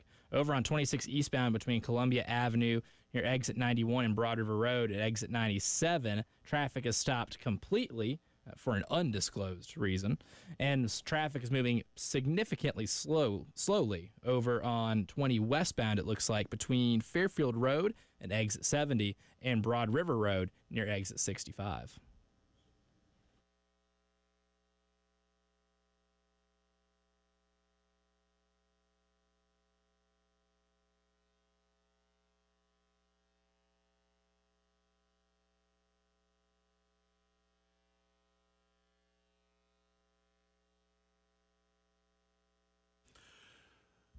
Talking SEC Media Days, our previews continues. We've done Monday, Tuesday, Wednesday, now Thursday with the 4 schools on the docket next week. This time being Auburn, Kentucky, A&M, and Arkansas. 2 of those, Kentucky and A&M, are Carolina opponents. We just spent some time talking about the Wildcats. Now it's time to talk about the Texas Aggies. Mike Elko comes over from Duke after Jimbo Fisher won the lottery. And where is Jimbo these days? Anybody heard from Jimbo? If Jimbo Fisher was anything like myself, we'd never hear from him again. Yeah, when you get $76 million to walk away from a job. Oh, I'll walk away from a job better than you've seen anyone walk away from a job. I'll walk away from that job so well you'd wish you'd give me $80 million to walk away from the job instead of just 76. Look at how that guy just walked right out of here, man. That's a walk. That's a strut. I'm cartwheeling out of there. I've never done a cartwheel in my life. But for $76 million, I look like Simone Biles leaving that building. That would be something. Last year they were 7-6, which was something. Well, like I said, you go back over the last 30-ish years, and they lose 4 or more games a year. They've lost 4 or more games a year in like 24 of those seasons. It's just, that's what they do. Take it as you will, but that's what they do. PFF says they're the 21st best team in the country. 5% chance to win the league. Number 20, strength of schedule. The PFF computer says 7.8 wins. The FanDuel over-under is 8.5. My question, and again, this is part of what we're doing, is sort of an exercise in what this might look like next week. Hey, Mike, what's your biggest job? And I just kind of gave you some of those feelings around the program. This is a program that has a fan base that feels like it believes it should be an annual conference/national title contender. They've really not come close to that at all other than the COVID year. Does he have to change? I mean, here's the thing. They also, my opinion here, Elijah Campbell, they, the fans, they, the supporters, they, the boosters, would probably not want to hear that what needs to change there, and I know it's overused, but is the culture. The buzzword. Because they already probably feel like we love our culture and who we are and how we do it. And they also know that they get picked on a lot for a lot of the outward culture appearances. But newsflash, A&M, it ain't working. And again, you really did just pay a man $76 million to leave. After you signed him to one of the worst contracts. But you think it's him, not you. He wasn't there for all those 30 years I just mentioned, Elijah. Mm-mm. Mike Elko has to go in there and change something. Right. So that they can win 10 or 11 or more games. Because, and that's the thing, in one of those like relationship dynamics, is it you or is it me? That fan base has a lot to answer for, man. And they don't want to hear it. Yeah, and it's tough because maybe Jimbo wasn't the guy to latch all that money to. I think they were very wooed by the idea that he won a national championship. Yes. And look at Jimbo Fisher's head coaching career with Jameis Winston and without Jameis Winston and think, is Jimbo a genius or did he just have Jameis Winston for a couple years? He just had Jameis Winston for a couple years. That's the answer. That really is. And you overpaid for an above-average coach. I don't think he's a bad coach. He's above average. But he's not what you were paying him to do, which was to win national championships. If I'm Mike Elko, I would like to know how he is structuring this defense, what he can apply from winning at Duke, which has different expectations, significantly different resources, and what he can do when applying it to a program like Texas A&M, which has all the money in the world. Obviously, they have more money than they know what to do with. I think they have and then some. And they spend it however they want to. How are you going to be able to use resources that you have never had as a head coach in your career? He's been at A&M before, so he knows. Right. He gets it. He's no stranger to the building. But how are you going to be able to use that and turn them into wins? That's really the biggest thing if you're Mike Elko. And then from how the football team is constructed right now, how healthy is Connor Wegman? Because he was a highly touted high school recruit coming into Texas A&M, and when he's played, he's shown a lot of flashes. But he's been injured. And last year he was out for the year after, 4.5 games? What is he looking like right now? Is he going to be able to play point guard, essentially, and give the playmakers you have the ball? Because Mike Elko, if there's anything he's been blessed with coming to Texas A&M, other than loads of money, it is a return of a lot of really gifted skill position players, specifically at running back and wide receiver. The top 3 receivers they have are really, really solid, and they were able to put up a lot of points last year despite not having Wegman for over half the year. Yeah, 32nd in explosive pass play rate in the country. That's pretty good. With Max Johnson as the quarterback. Yeah, that's pretty good. Isn't but fantastic. 83rd in explosive run rate. Yeah. Can get better. Yeah, they were 104th in the country on defense in explosive pass rate allowed. Defense has to get a lot, and that which Mike Elko's specialty. He comes in here, and he is a defensive mind. He was a defensive coordinator when he was here last. He's got to be able to put his own thumbprint on this team. Like I said, I remember doing this a couple years ago and going back and looking. Just how good is why does this program feel it is better than it is? Because the evidence, and that's what you have to use fact at some point. Yeah. We all want whatever team we pull for to be great. And we probably all, a large amount of the time, believe that our team, whatever it is maybe better than it is in most instances. I mean, with a few exceptions of certain fan bases. I don't know if Georgia thinks it's better than it is. They just know they're really good. Well, they win national championships. Yeah, that's enough affirmation. Or something to that effect. But like I say, I just, when you look at the evidence of even since they joined the league or the last 10 years in the Big 12, I just don't see it, man.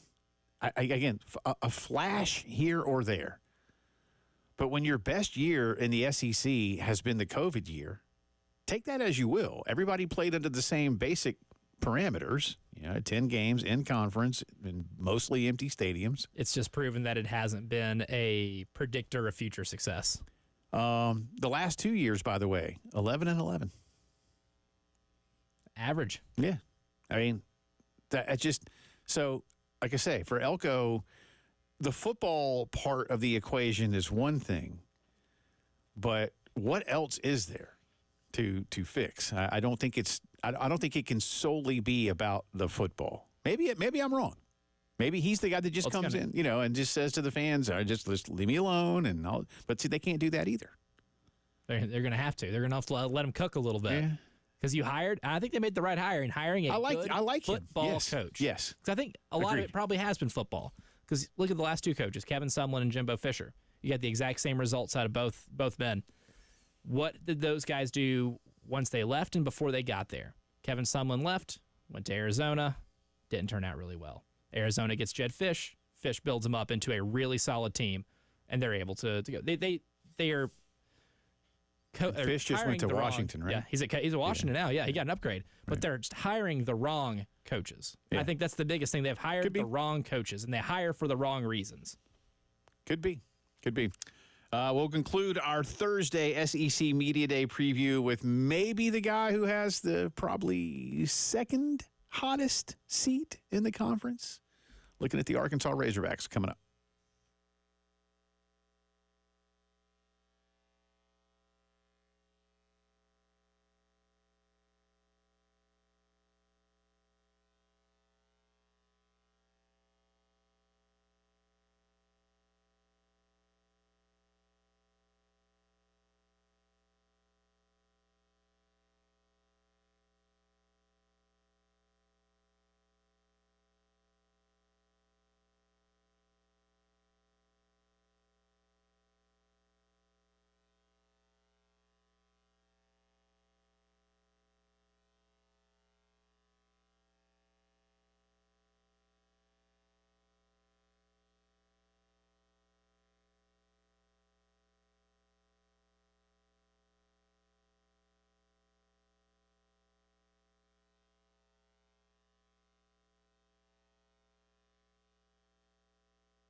Welcome back in. Final few minutes of our second hour coming up in the 5. Our headlines of the day. We'll revisit a little bit of our conversation with Mike Yuba talking Carolina football and drive around the SEC. We were just going over Texas A&M. So since Carolina doesn't play Arkansas, I'm not skipping Arkansas, but we didn't go over their schedule. So real quick, Elijah. Yes. Since we've been doing that. They open at home with Notre Dame. Blockbuster. That's going to be a fun one. Then they host McNeese. No longer McNeese State, just McNeese. And I see just McNeese here. I assumed it was still McNeese State. I don't know. I know Will Wade ain't walking through that door, though. At Florida, home with Bowling Green, home with Arkansas. Oh, no, sorry. The Arkansas game's in Dallas. My bad. Home with Missouri. At State, home with LSU. At Carolina, home with New Mexico State. At Auburn, home with Texas. So let's see. Notre Dame, toss-up? I kind of like Notre Dame. I was reading about Notre Dame a lot last night, and I like what they bring back defensively. Now, how good Riley Leonard is at QB, we'll see. And in an offense like that, they have to rebuild a lot offensively. Let's go here real quick. But I'm very intrigued with Notre Dame. And ESPN bet currently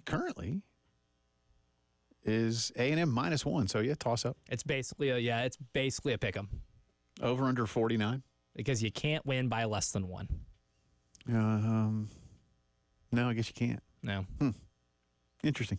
Not even if you tried. Yeah. Then why do they have these averages that tell me like point whatever? Liars. So, do we give it to them? You want to give it? What do you want to do? Let's do it. Yeah, let's give it to them. All right. So they're 1-0. McNeese 2-0 at Florida. Ooh. Loss. Yeah, let's hang an L there. 2-1. Florida's got like 3 really tough home games. They're going to win at least one of them. Yeah. Whether it be 3:30 game in the Swamp. Kentucky or A&M. Home with Bowling Green will go 3-1. Arkansas 4-1. Home with Missouri. Ooh. Man. Oof. 5-1. I'll give it to him. Yeah, let's give it to him. I'm going to give it to him. At Missouri State. Suspect secondary. At State 6-1. Home with LSU. Ooh. 7-1. I don't love LSU. I know. Don't love them. But I think LSU goes there. And I like LSU in that one. Like LSU? We'll give it to LSU then. All right, let's go 6-2. Let's get crazy. At Carolina. They can't win all their home games. Or they can. They can. At Carolina. Oh, man. I think that game's going to be closer than people think. Let's see if there's a line on it yet on ESPN Bet. There's not. All the way in November. What do we have them at 6-2? God.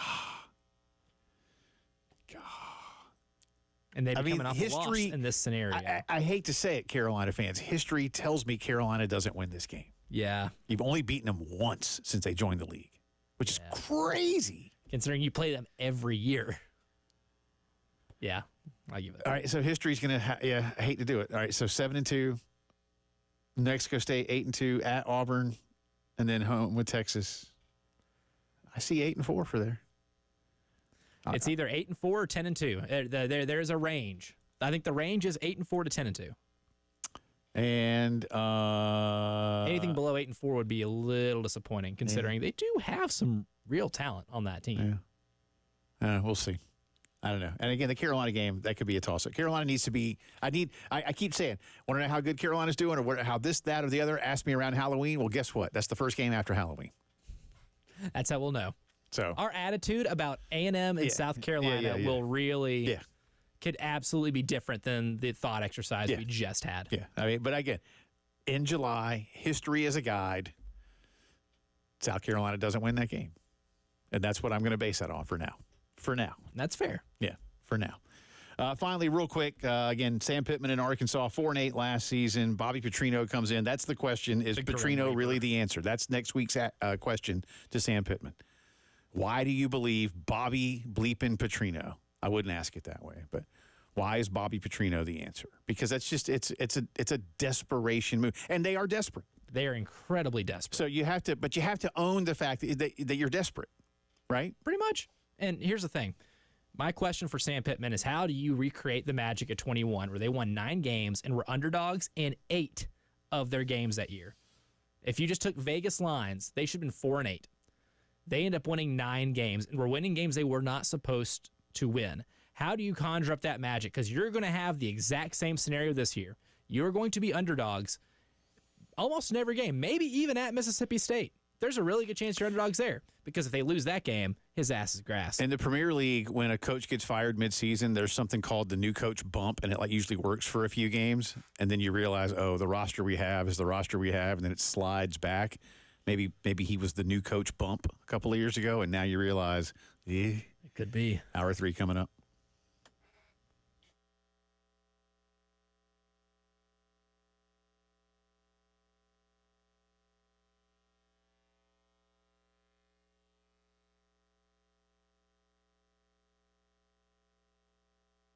Cato's Power Equipment. I'll be using the old Toro Time Master either tomorrow or Saturday because the backyard needs it, which is good. Grass is growing, even if I've got to pay the city to keep it looking good. Whether you cut your own grass, whether you do it for a living, Cato's is ready to help you out. And again, you like me, you home landscapers. Get in and see what they can do to make your life a whole lot easier. Do what I did. Get Ben and Matt and the crew to fit you into the mower that makes you comfortable and that actually makes you want to do yard work. Plus the trimmers and blowers and accessories to finish the job. In fact, I'll be going to see them pretty soon about a new trimmer. The one I have now is about crapped out. So it's time for me to get over to Cato's as well. Whether you cut your own backyard, do it for a living. 4012 West Beltline Boulevard, and always online at catospowerequipment.com.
From the WIS Traffic Studios, I'm Elijah Campbell. The few traffic backups to report to you that are causing some pretty decent difficulties on the roadways here in the Midlands. We have some heavy traffic reported on I-26 eastbound between Columbia Avenue, exit 91, and Broad River Road, exit 97. We have some slower traffic, mildly slow traffic on 20 westbound. That's going to be over near Fairfield Road, exit 70, and Broad River Road near exit 65. We have 3 instances of stop-and-go traffic, 2 of them on 26 West. One's between Sunset Boulevard and exit 110 and exit 108A, and the other is between Bush River Road, exit 108A, and I-20, exit 107B.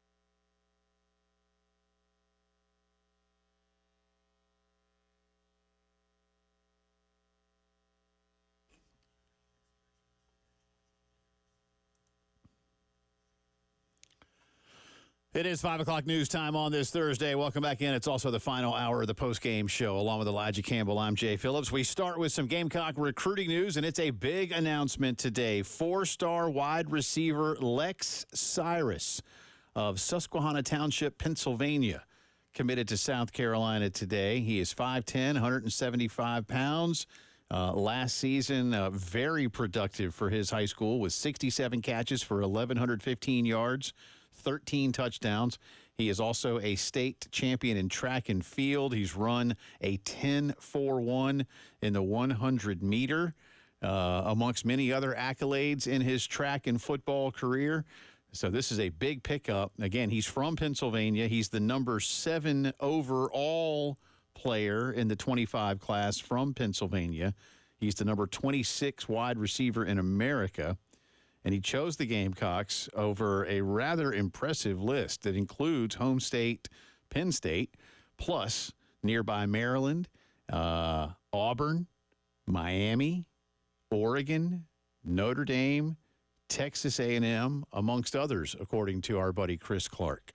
Chris has a quote from Lex during his announcement that says, with South Carolina, all the facilities and stuff are great, but they were really stressing what's important to them, like family and their culture and being locked in. So I learned that they have a fun team mentality and really make sure they're bonding. But when it's time to get on the field, they want you locked in. They were showing me what ways I can help them, and we're breaking it down. They really did a great job showing me that it's a place I want to be. Again, the number 7 prospect in the state of Pennsylvania, which, as most of you probably know, is a big-time producer of college football talent at the high school level. He is a top 300 overall player, and again, the number 26 wide receiver in the nation. So a really good pickup. And as I told Elijah a little bit earlier, and I don't say this with any kind of fear per se, just now the hard part. You got to hold on to him until December. And it's not something that's just isolated to South Carolina. Commits flip pretty frequently because coaches don't see the commitment and say, oh, he's off limits now. Those DMs are still going to be active. The Gamecock Central Takeover Hour tomorrow will certainly have more on the commitment of Lex Cyrus, 4-star wide receiver from Pennsylvania. Very good pickup for Shane Beamer and Mike Furry and Dowell Loggins and the Gamecocks. To some more headlines of the day. Last night, late out in Vegas, Team USA. I didn't see it. I've seen some highlights, and I heard some descriptions of it this morning. Did you watch the entire game? I know you liked it. I did. Okay. Stayed up. From what I understand, and you can back it up, America didn't play terrifically, and it felt like maybe Canada really felt like it wanted to set a tone in how they played with a little more aggressiveness.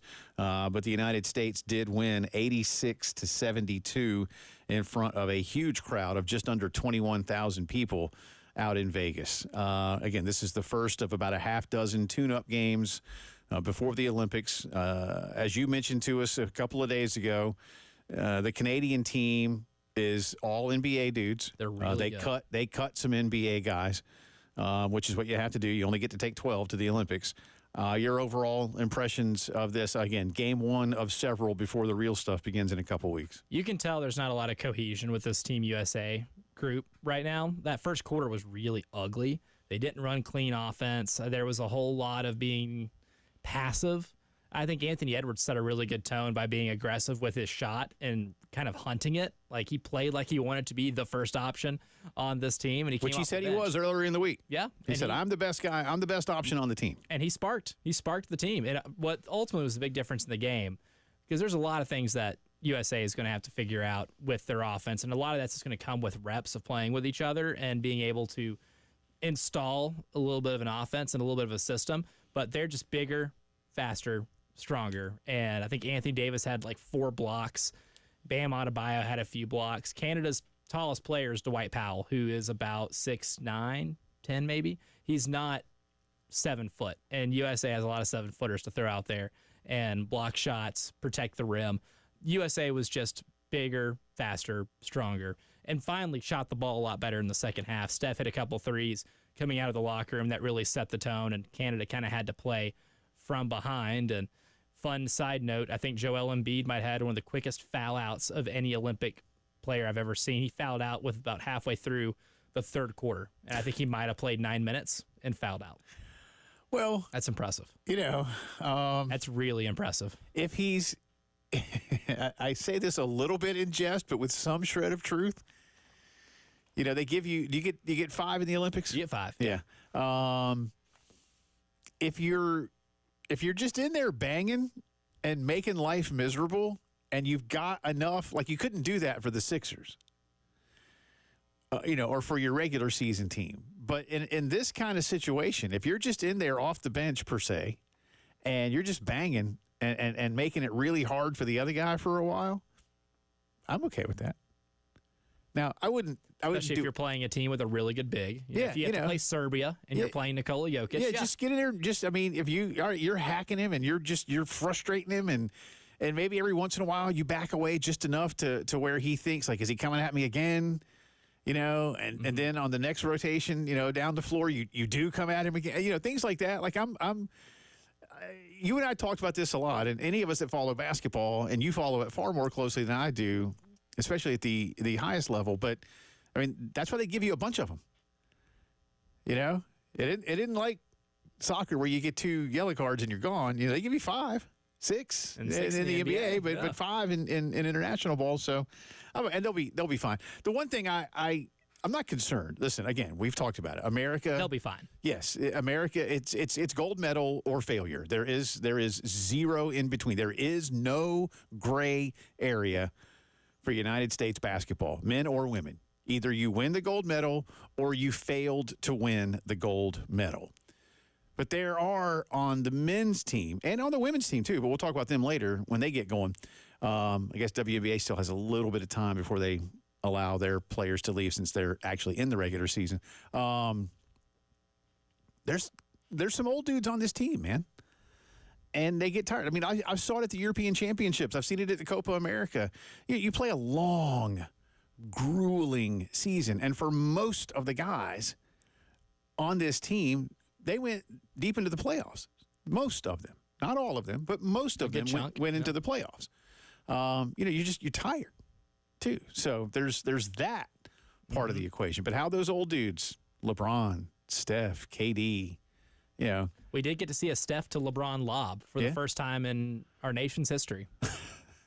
Because I don't think they've ever played on a basketball team together. Probably not. And I'm excited. Look, whether it's some youthful guys like Booker, who, again, I joke all the time. Devin Booker loves him some Devin Booker, but he is a great player. But he's a first timer, and Steph's a first timer. I mean, I look forward to those guys bringing some energy, whatever their age level and experience level may be.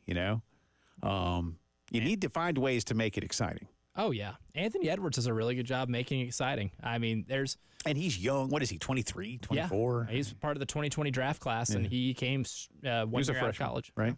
Yeah. Mm-hmm. So, again, it's fun to watch them because they're so bleeping good. Oh, yeah. Every Olympics are fun. They're all fun to watch because it's the rosters they throw out there. Now, Edwards came off the bench.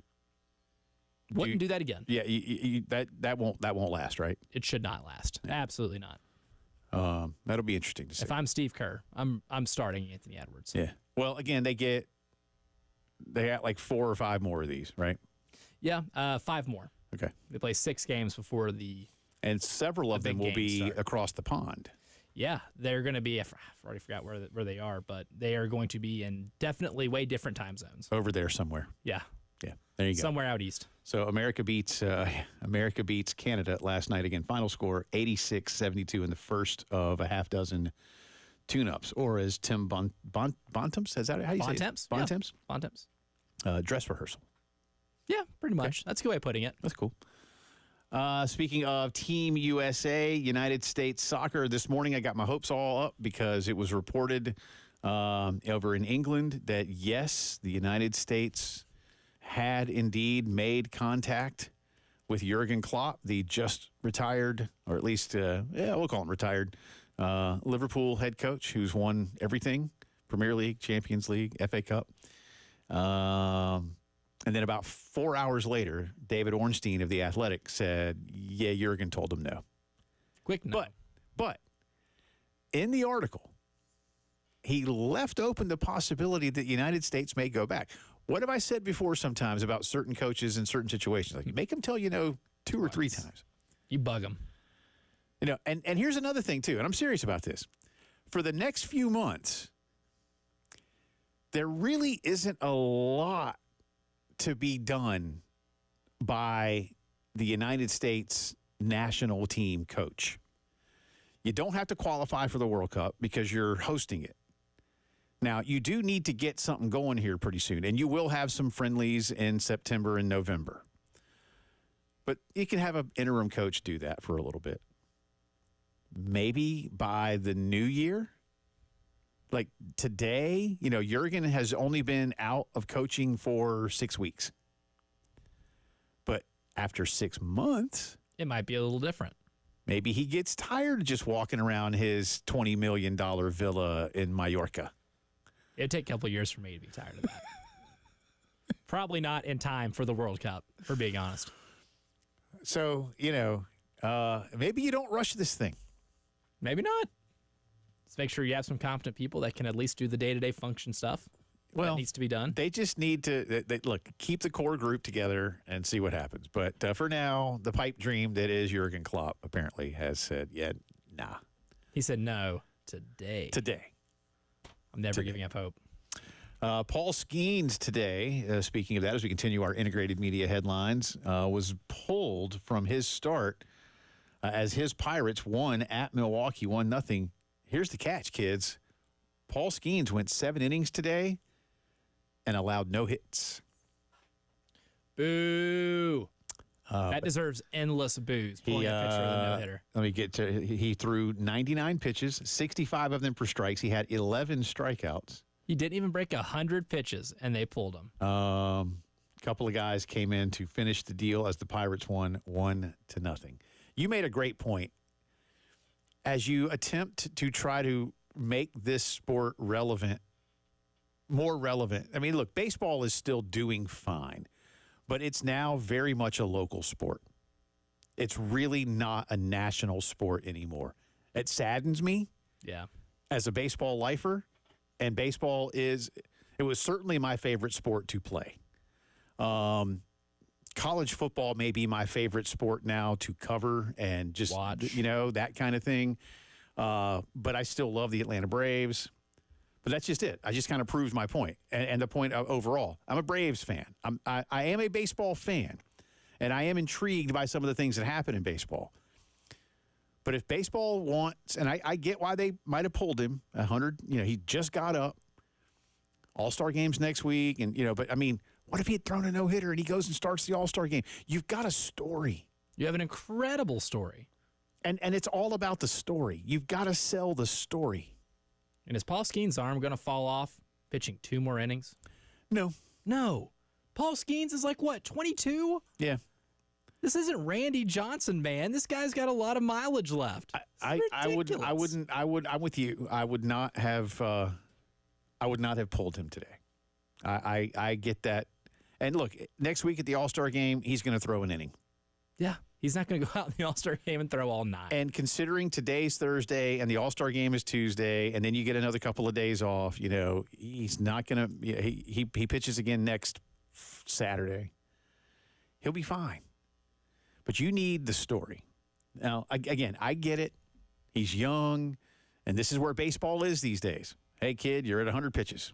Again, today officially 99. But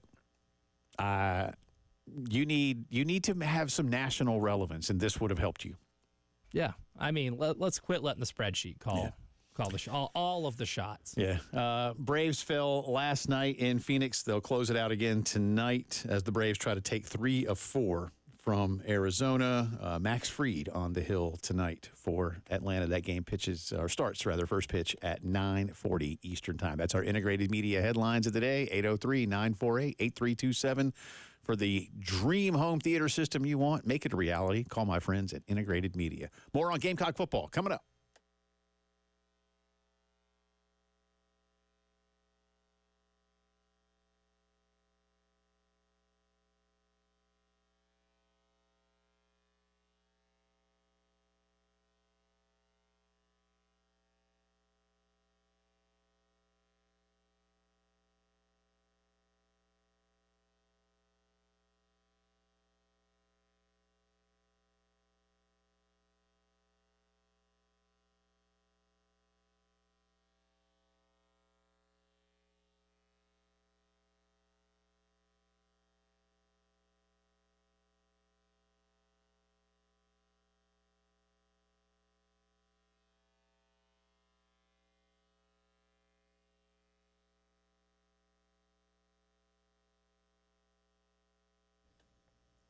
The Pirates pulling Paul Skeens definitely seems like a lame coaching move. But I know a couple people here in town, when it came to helping me manage my weight loss journey, provided me with a lot of good coaching moves and a lot of good guidance, a lot of great tips, a lot of great experience with other people helping them achieve their weight loss goals. Even when we all live different lives, have different schedules, and live different lifestyles. That would be my friends Paul Grant and Shaylin over at Columbia Secret for Weight Loss. Look, they help you with a lot of different things, with your diet, with your habits, things that can help you lose weight, exercise, all by helping you get to your goal without having to get any shots, any pills, nothing like that. Just learning a secret of losing to up to 1 pound of unhealthy fat per day. And if you're interested in starting your own success story like myself, give them a call, 803-824-4210, or go to ColumbiaSecretForWeightLoss.com. Results may vary.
Welcome back in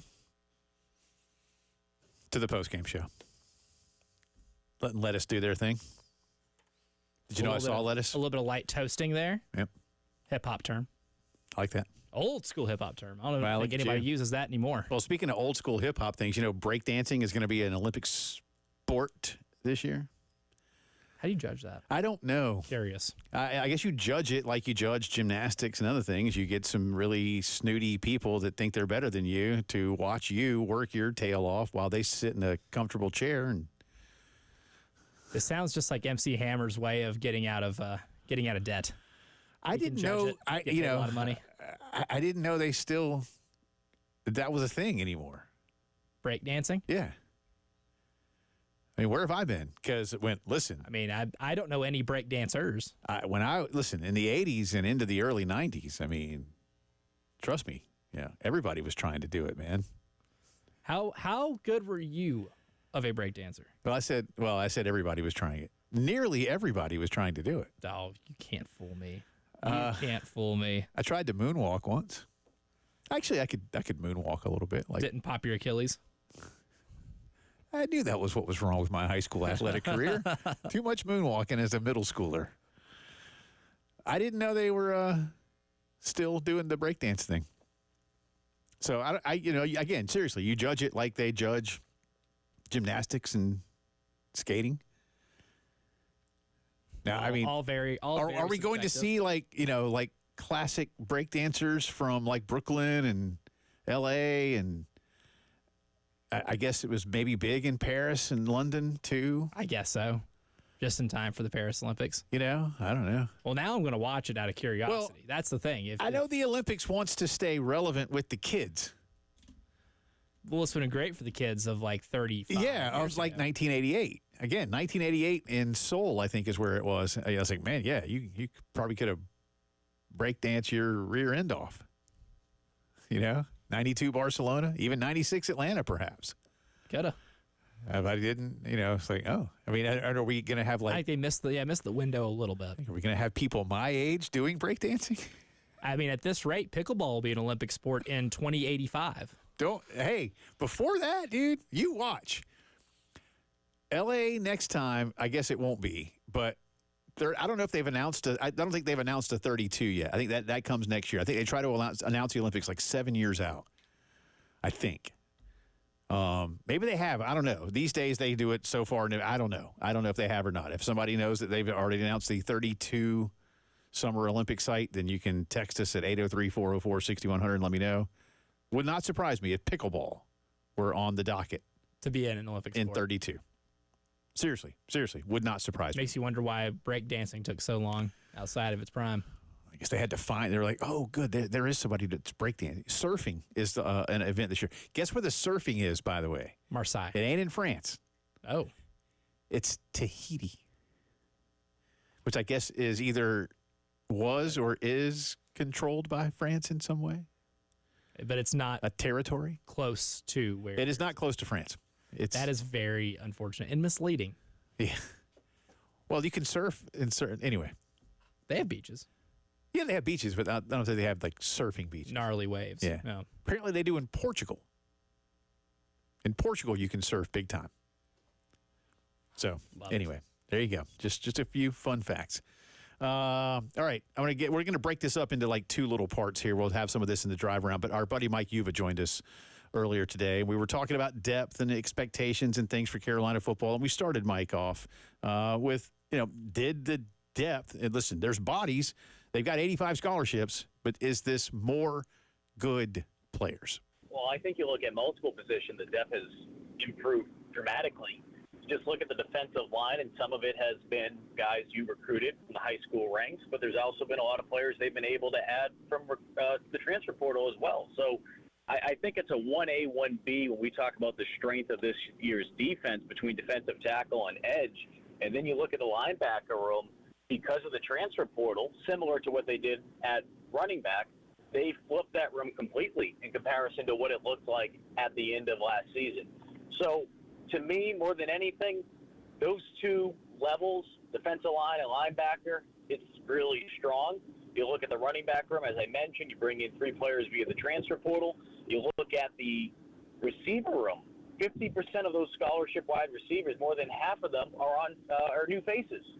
And then you look at the offensive line, which I understand. Last season, you wanted to see better. Guess what? Went through a dozen different players. You don't like that excuse? Okay, well, here's the good news. Some of those 2 freshmen, 2 of them in particular, got valuable playing time last year. And on top of that, they were able to add more players with valuable experience to that mix. So the depth right now on the offensive line, if that's something you're worried about, and obviously we'll have to wait and see how it looks like from a rapport standpoint based on the 5 guys they choose, I like what the offensive line could do. And give you guys a little tease. I just did an interview with Takarion Joyner. We were talking about the offensive line. He's very excited about what the offense is going to look like and thinks they can really surprise a lot of people this year. And another position group that I feel like is deep in terms of talent, but there might be some question marks on how they fit in. We talked about this a little bit last week, was the wide receiver room. And this is one where the offense is going to look completely different from last year, and this is Dow Loggins' biggest task, is to be able to fit an offense that fits his quarterback skill set. But how do you kind of see the depth of the wide receiver room playing out, and how many guys do we expect to be able to be regularly involved in this pass game? Well, in years past, Shane Beamer has made it clear that he wants to be able to play six guys. They want to go into a game, and they want to have six guys they can count on. Now, the question with this year's team in comparison to what it's looked like the last 2 years in particular, Juice Wells was going to be heavily in the mix heading into last season. The year before that, of course, he played a big role. Well, Juice gets hurt. Xavier Legette ends up taking that role. No one expected Legette, at least outside of that building, to do the things he did last season, but he was able to fill that gap nicely. You don't have that anymore, and there's a lot of question marks in that wide receiver room. And as I mentioned, with so many new faces, I would not be shocked to see someone like Mazio Bennett come from that sixth spot potentially and compete for some serious playing time, especially as the year plays out. They have some talented players via the transfer portal. I know everyone wants to see if Nick Harbor can take that next step, being that five-star athlete, continuing to learn that wide receiver position. So there's a lot of question marks, but I think more than anything, what we'll see, and maybe it's just me optimistically thinking, I truly believe that Dow Loggins is going to play to the strengths of what this team has, which is a lot of speed at wide receiver and also a quarterback that has the ability to beat you outside of the pocket. Why not do a lot of crossing routes? Why not get your quarterback outside of that pocket and put pressure on defenses to decide if they're going to commit to step up and make a stop on him in the run game, or if they're going to sit back and let Sellers throw the football. So it's going to be one of those chess matches that I truly am interested to see how Loggins attacks it. Yeah, and that's Mike Uva with us. We'll get back into a little bit more what Mike had to say on the other side as part of the drive around the SEC. But some interesting things in terms of, again, my questions is how much better is the depth?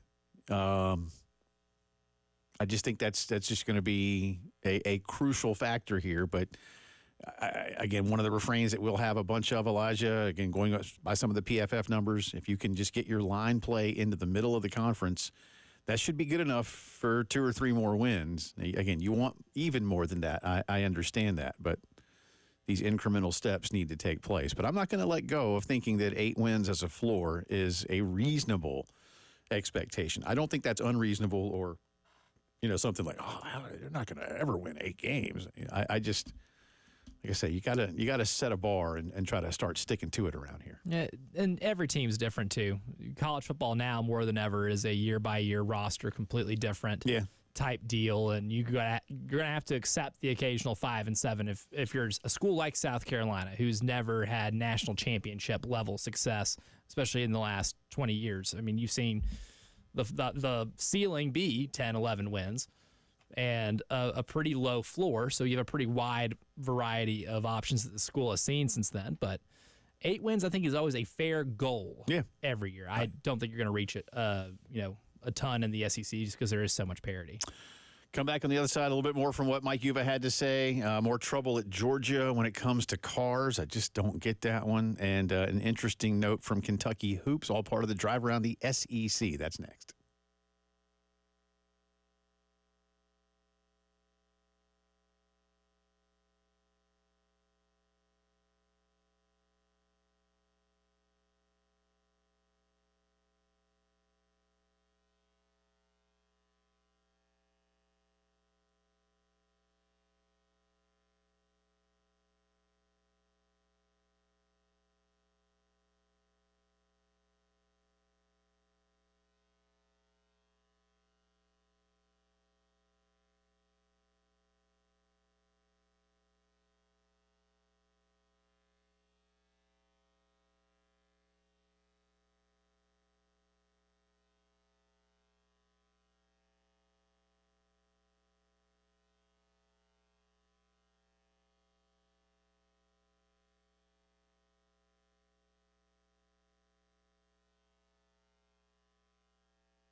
From the WIS Traffic Studios, I'm Elijah Campbell. A few instances of some really slow traffic around town this afternoon to get to you. We'll start with some heavy traffic that's reported on 26 eastbound between Columbia Avenue, exit 91, and the Broad River Road exit 97. We have some slow traffic reported. Looks like it's on 20 westbound between Fairfield Road and Broad River Road in between exits 70 and 65. And we have stop-and-go traffic on 26 westbound between Sunset Boulevard near exit 110 and I-126 and exit 108A, as well as Bush River Road over near exit 107B.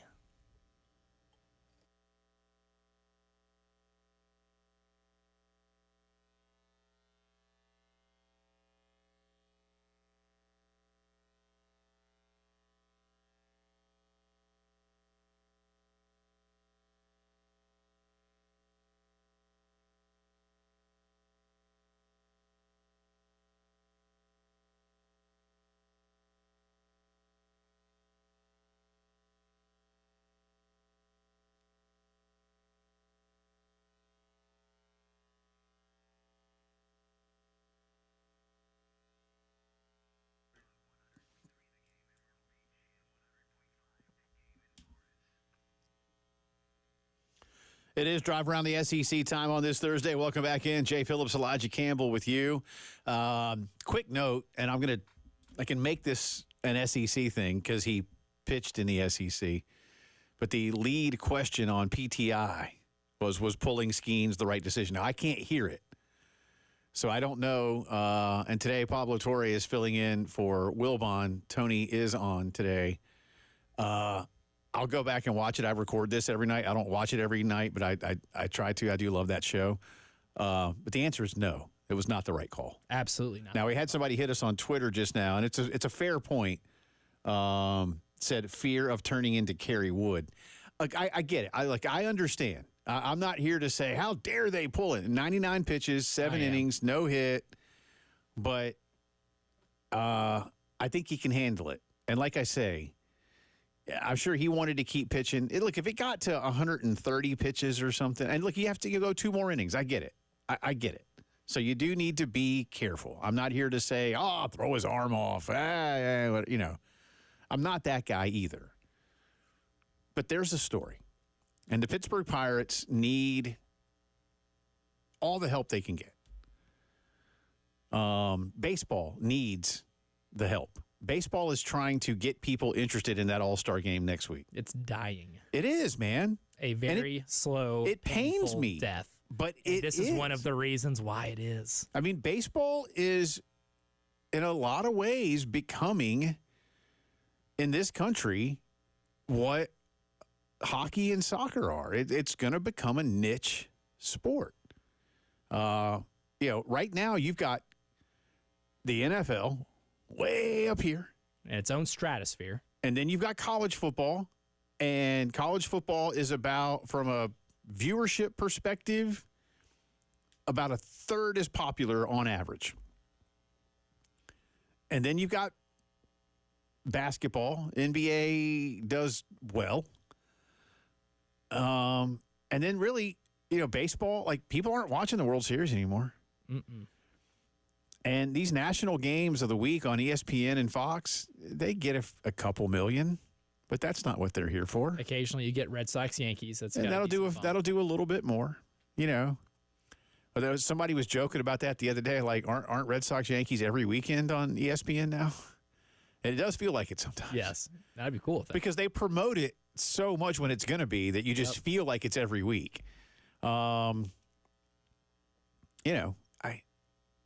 But you need stories.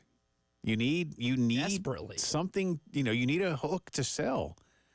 So I know it's a very fine line to walk. And then to the guy that hit us on Twitter, I get it. Yeah, there is a fear of that, but the bigger fear may be: are we keeping people interested in watching our product? Because that's what it is, man. It's a product. Yeah, and at the same time, too, I see, like, it's a 1-0 game. So if you just want to look at it from a baseball perspective, it is a 1-0 game. But they are not touching him. at all. No. Nobody in that Brewers lineup is touching him. 11 strikeouts and 21 outs. You play 162 games.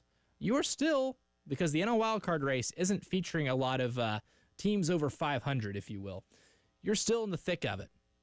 You can even say and argue that Paul Skeens gives you the best chance to win. Hell, the minute he gives up a hit, yank him. Yeah, Have somebody absolutely. in the bullpen, right? Absolutely. Like, Maybe even a couple of walks. You say, like, you know what, son? You've run out of gas. Yeah, you're showing us you're running out of gas. Yeah. It's just. But with the All-Star game, but in the specifics of the moment, with the All-Star game being on Tuesday in Dallas, and he is going, and he is probably going to start for the National League. He's going to throw one inning. So where he would typically be starting again, give or take, he's only going to do his bullpen, if you will. Mm-hmm. So he does have the extra days to recover from this if he throws a few extra pitches. It's lame. It's lame. I think it's the wrong call. I think you continue to let him throw a no-hitter if he can. I think that's a bad. I think you've done. I think you've done him and the sport, and I don't want to be too hyperbolic here, y'all, but I think you've done him and the sport a mild disservice. At some point, we can't lose sight of this is a game. We're supposed to have some fun. This is There's what people. 162 of these. Yeah, people want to see this, man. Yeah. People, I mean, when the opportunity arises, people want to see you throw a no-hitter, whoever you are. Mm-hmm. Whether it's a future Hall of Famer like Nolan Ryan or some dude you've never heard of. And I don't know where Skeens is going to be. We've all heard of him now. Mm-hmm. And those of us that were fortunate enough to be, around the SEC knew of him already. I'll be honest with you. I didn't think he was going to be up and as successful as he's been in the bigs automatically this quickly. But I'm glad he is. But today, yes, he's right at 199 pitches. Okay.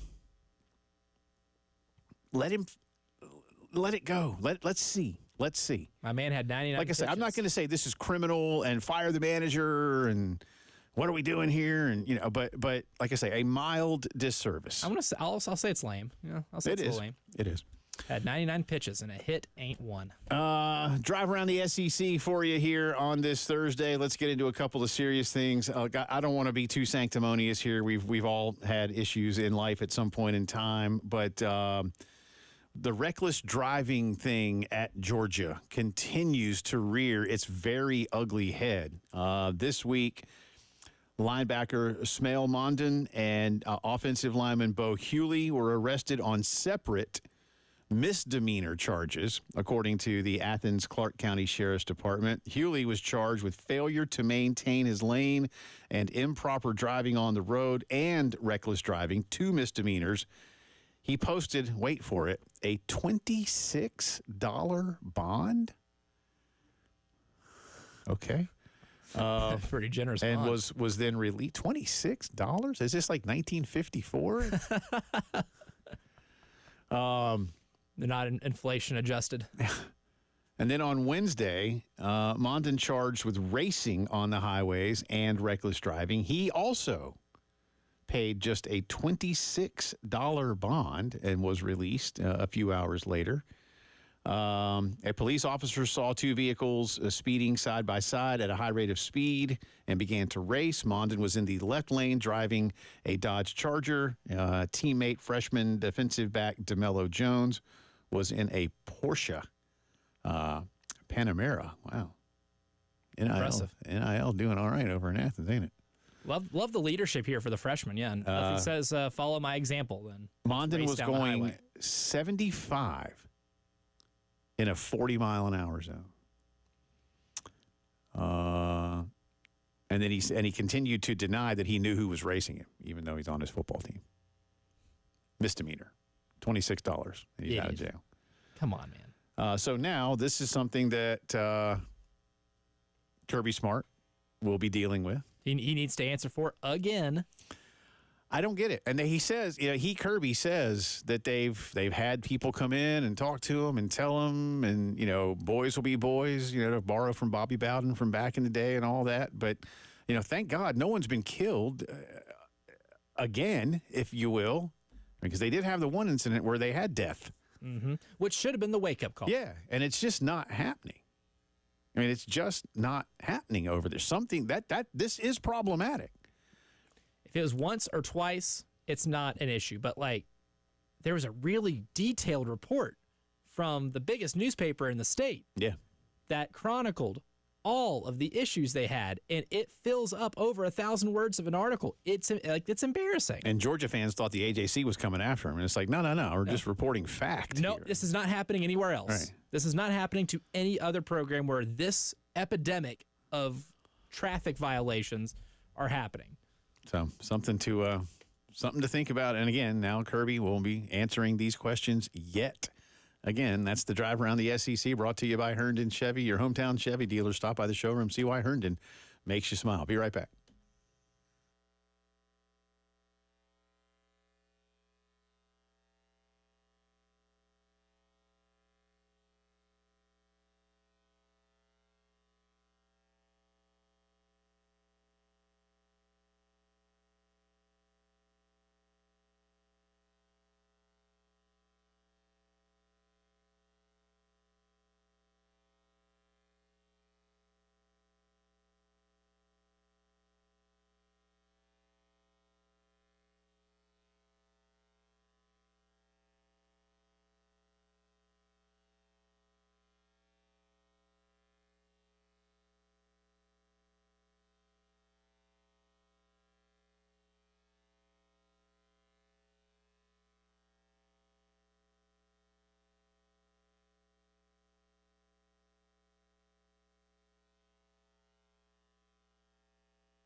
Welcome back in. It's the final few minutes of the postgame show on this Thursday. Tomorrow afternoon, Elijah and I will be broadcasting live from Craft and Draft on Divine Street, just up the hill from 5 Points, corner of Woodrow. So come say hey, wave at us, have a beer or two. Yeah, or three. Responsibly. Responsibly, yes, absolutely. And learn more about the 10th anniversary party that Craft and Draft will be throwing on Saturday. We're going to be hanging out. Shutting down the street. I don't know which, are they shutting down a portion of Divine or Woodrow? I'm not sure. We'll find that out tomorrow. All I know is it's the street, and it's been shut down. If you're shutting down a street to celebrate a place that sells beer, then that's a party. That's an event I'd like to be a part of. On paper, that is a party. Yes. And I believe, I'll try not to get too far ahead of myself, but I believe our good friend, former Gamecock Ryan Brewer, will be coming by. Oh. Pun intended. See what I did there? Look at that. You did that on purpose. The whole thing, the whole setup.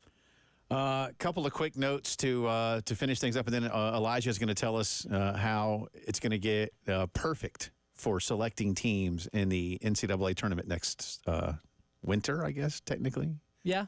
Yes, winter, almost spring. It's going to get smarter. How about that? First off, thank you to a texter, and I did look it up, the 2032 Summer Olympics, where I have predicted pickleball will be a sport, will be in Brisbane, Australia. I won't do an Australian accent because I'm not really. It just always sounds English. I can do a little bit of that A thing that they can do. Like I can do that, but I can't. Once I start trying to do an Australian accent, then it just becomes English. It slowly transitions. And it's like you're just doing an English accent at that point. I can do a killer Scottish, but I'm also like 60% Scottish. Yeah, that's fair. That's fair. That one I should be able to do. It's my birthright. And, oh, crap. What was the other thing? Because I didn't write it down. The other thing I wanted to mention real quick. Now I've already forgotten. It'll come back to me in a second. Darn it. What was it? Oh, I know. U.S. Soccer wants to have a coach in place by September.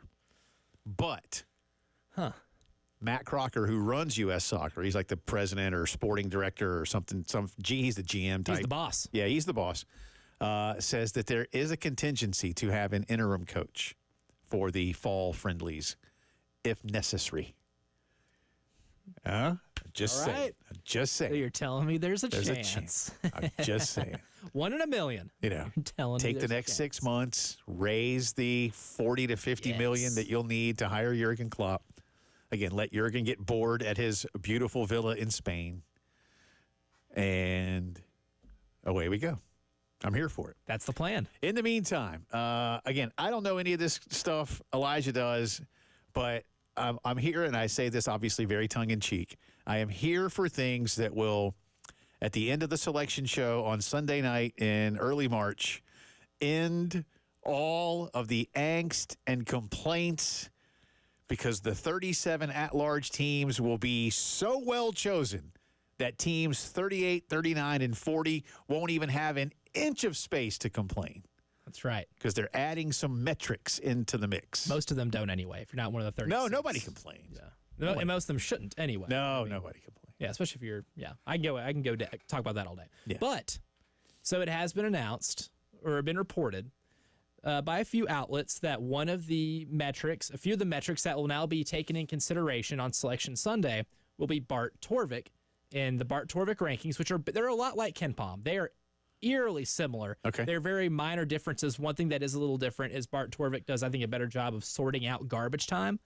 They take data from the competitive parts of the game. Once it reaches like 20 at a 20-point deficit at a certain point of the game, other like stats and efficiency possessions don't count, right? Okay. They don't count that towards their metrics. Okay. BartTorvik.com. It's also free. KenPom's a subscription service. Yeah. Only $20 for a year, but still. Okay. Bart Torvik is free. So this is why they're doing it, because they need the money. Because it's free. They can't afford to give everybody a KenPom subscription. Hey, you get that house settlement to pay for, man. But you don't need the $20 for. But the one metric that they did allude to that they're going to use specifically from Bart Torvik is wins above bubble. And all of this is a metric to tell you how many more games this team wins than a normal bubble team would given that team's schedule. For instance, Oh, man. South Carolina was really good in this metric. They were 11th in the country in wins over bubble at plus 4.7. All that number says, it's almost like war, like wins above replacement, how much more a player would get you to win over a replacement player. Yeah. This is how many more games you win on your schedule than the average bubble team would win with your schedule. Okay. And now I guess my question would be, and you can't answer it today, how do they come up with the so-called average bubble team? Oh, we have Just decades take them all of historical data, baby. Okay. Well, good. So this ends all complaints, yes? It should. All right. See, that's what I'm here for. We'll see y'all tomorrow at Craft and Draft on Divine Street. Come say hey. I'll complain anyway.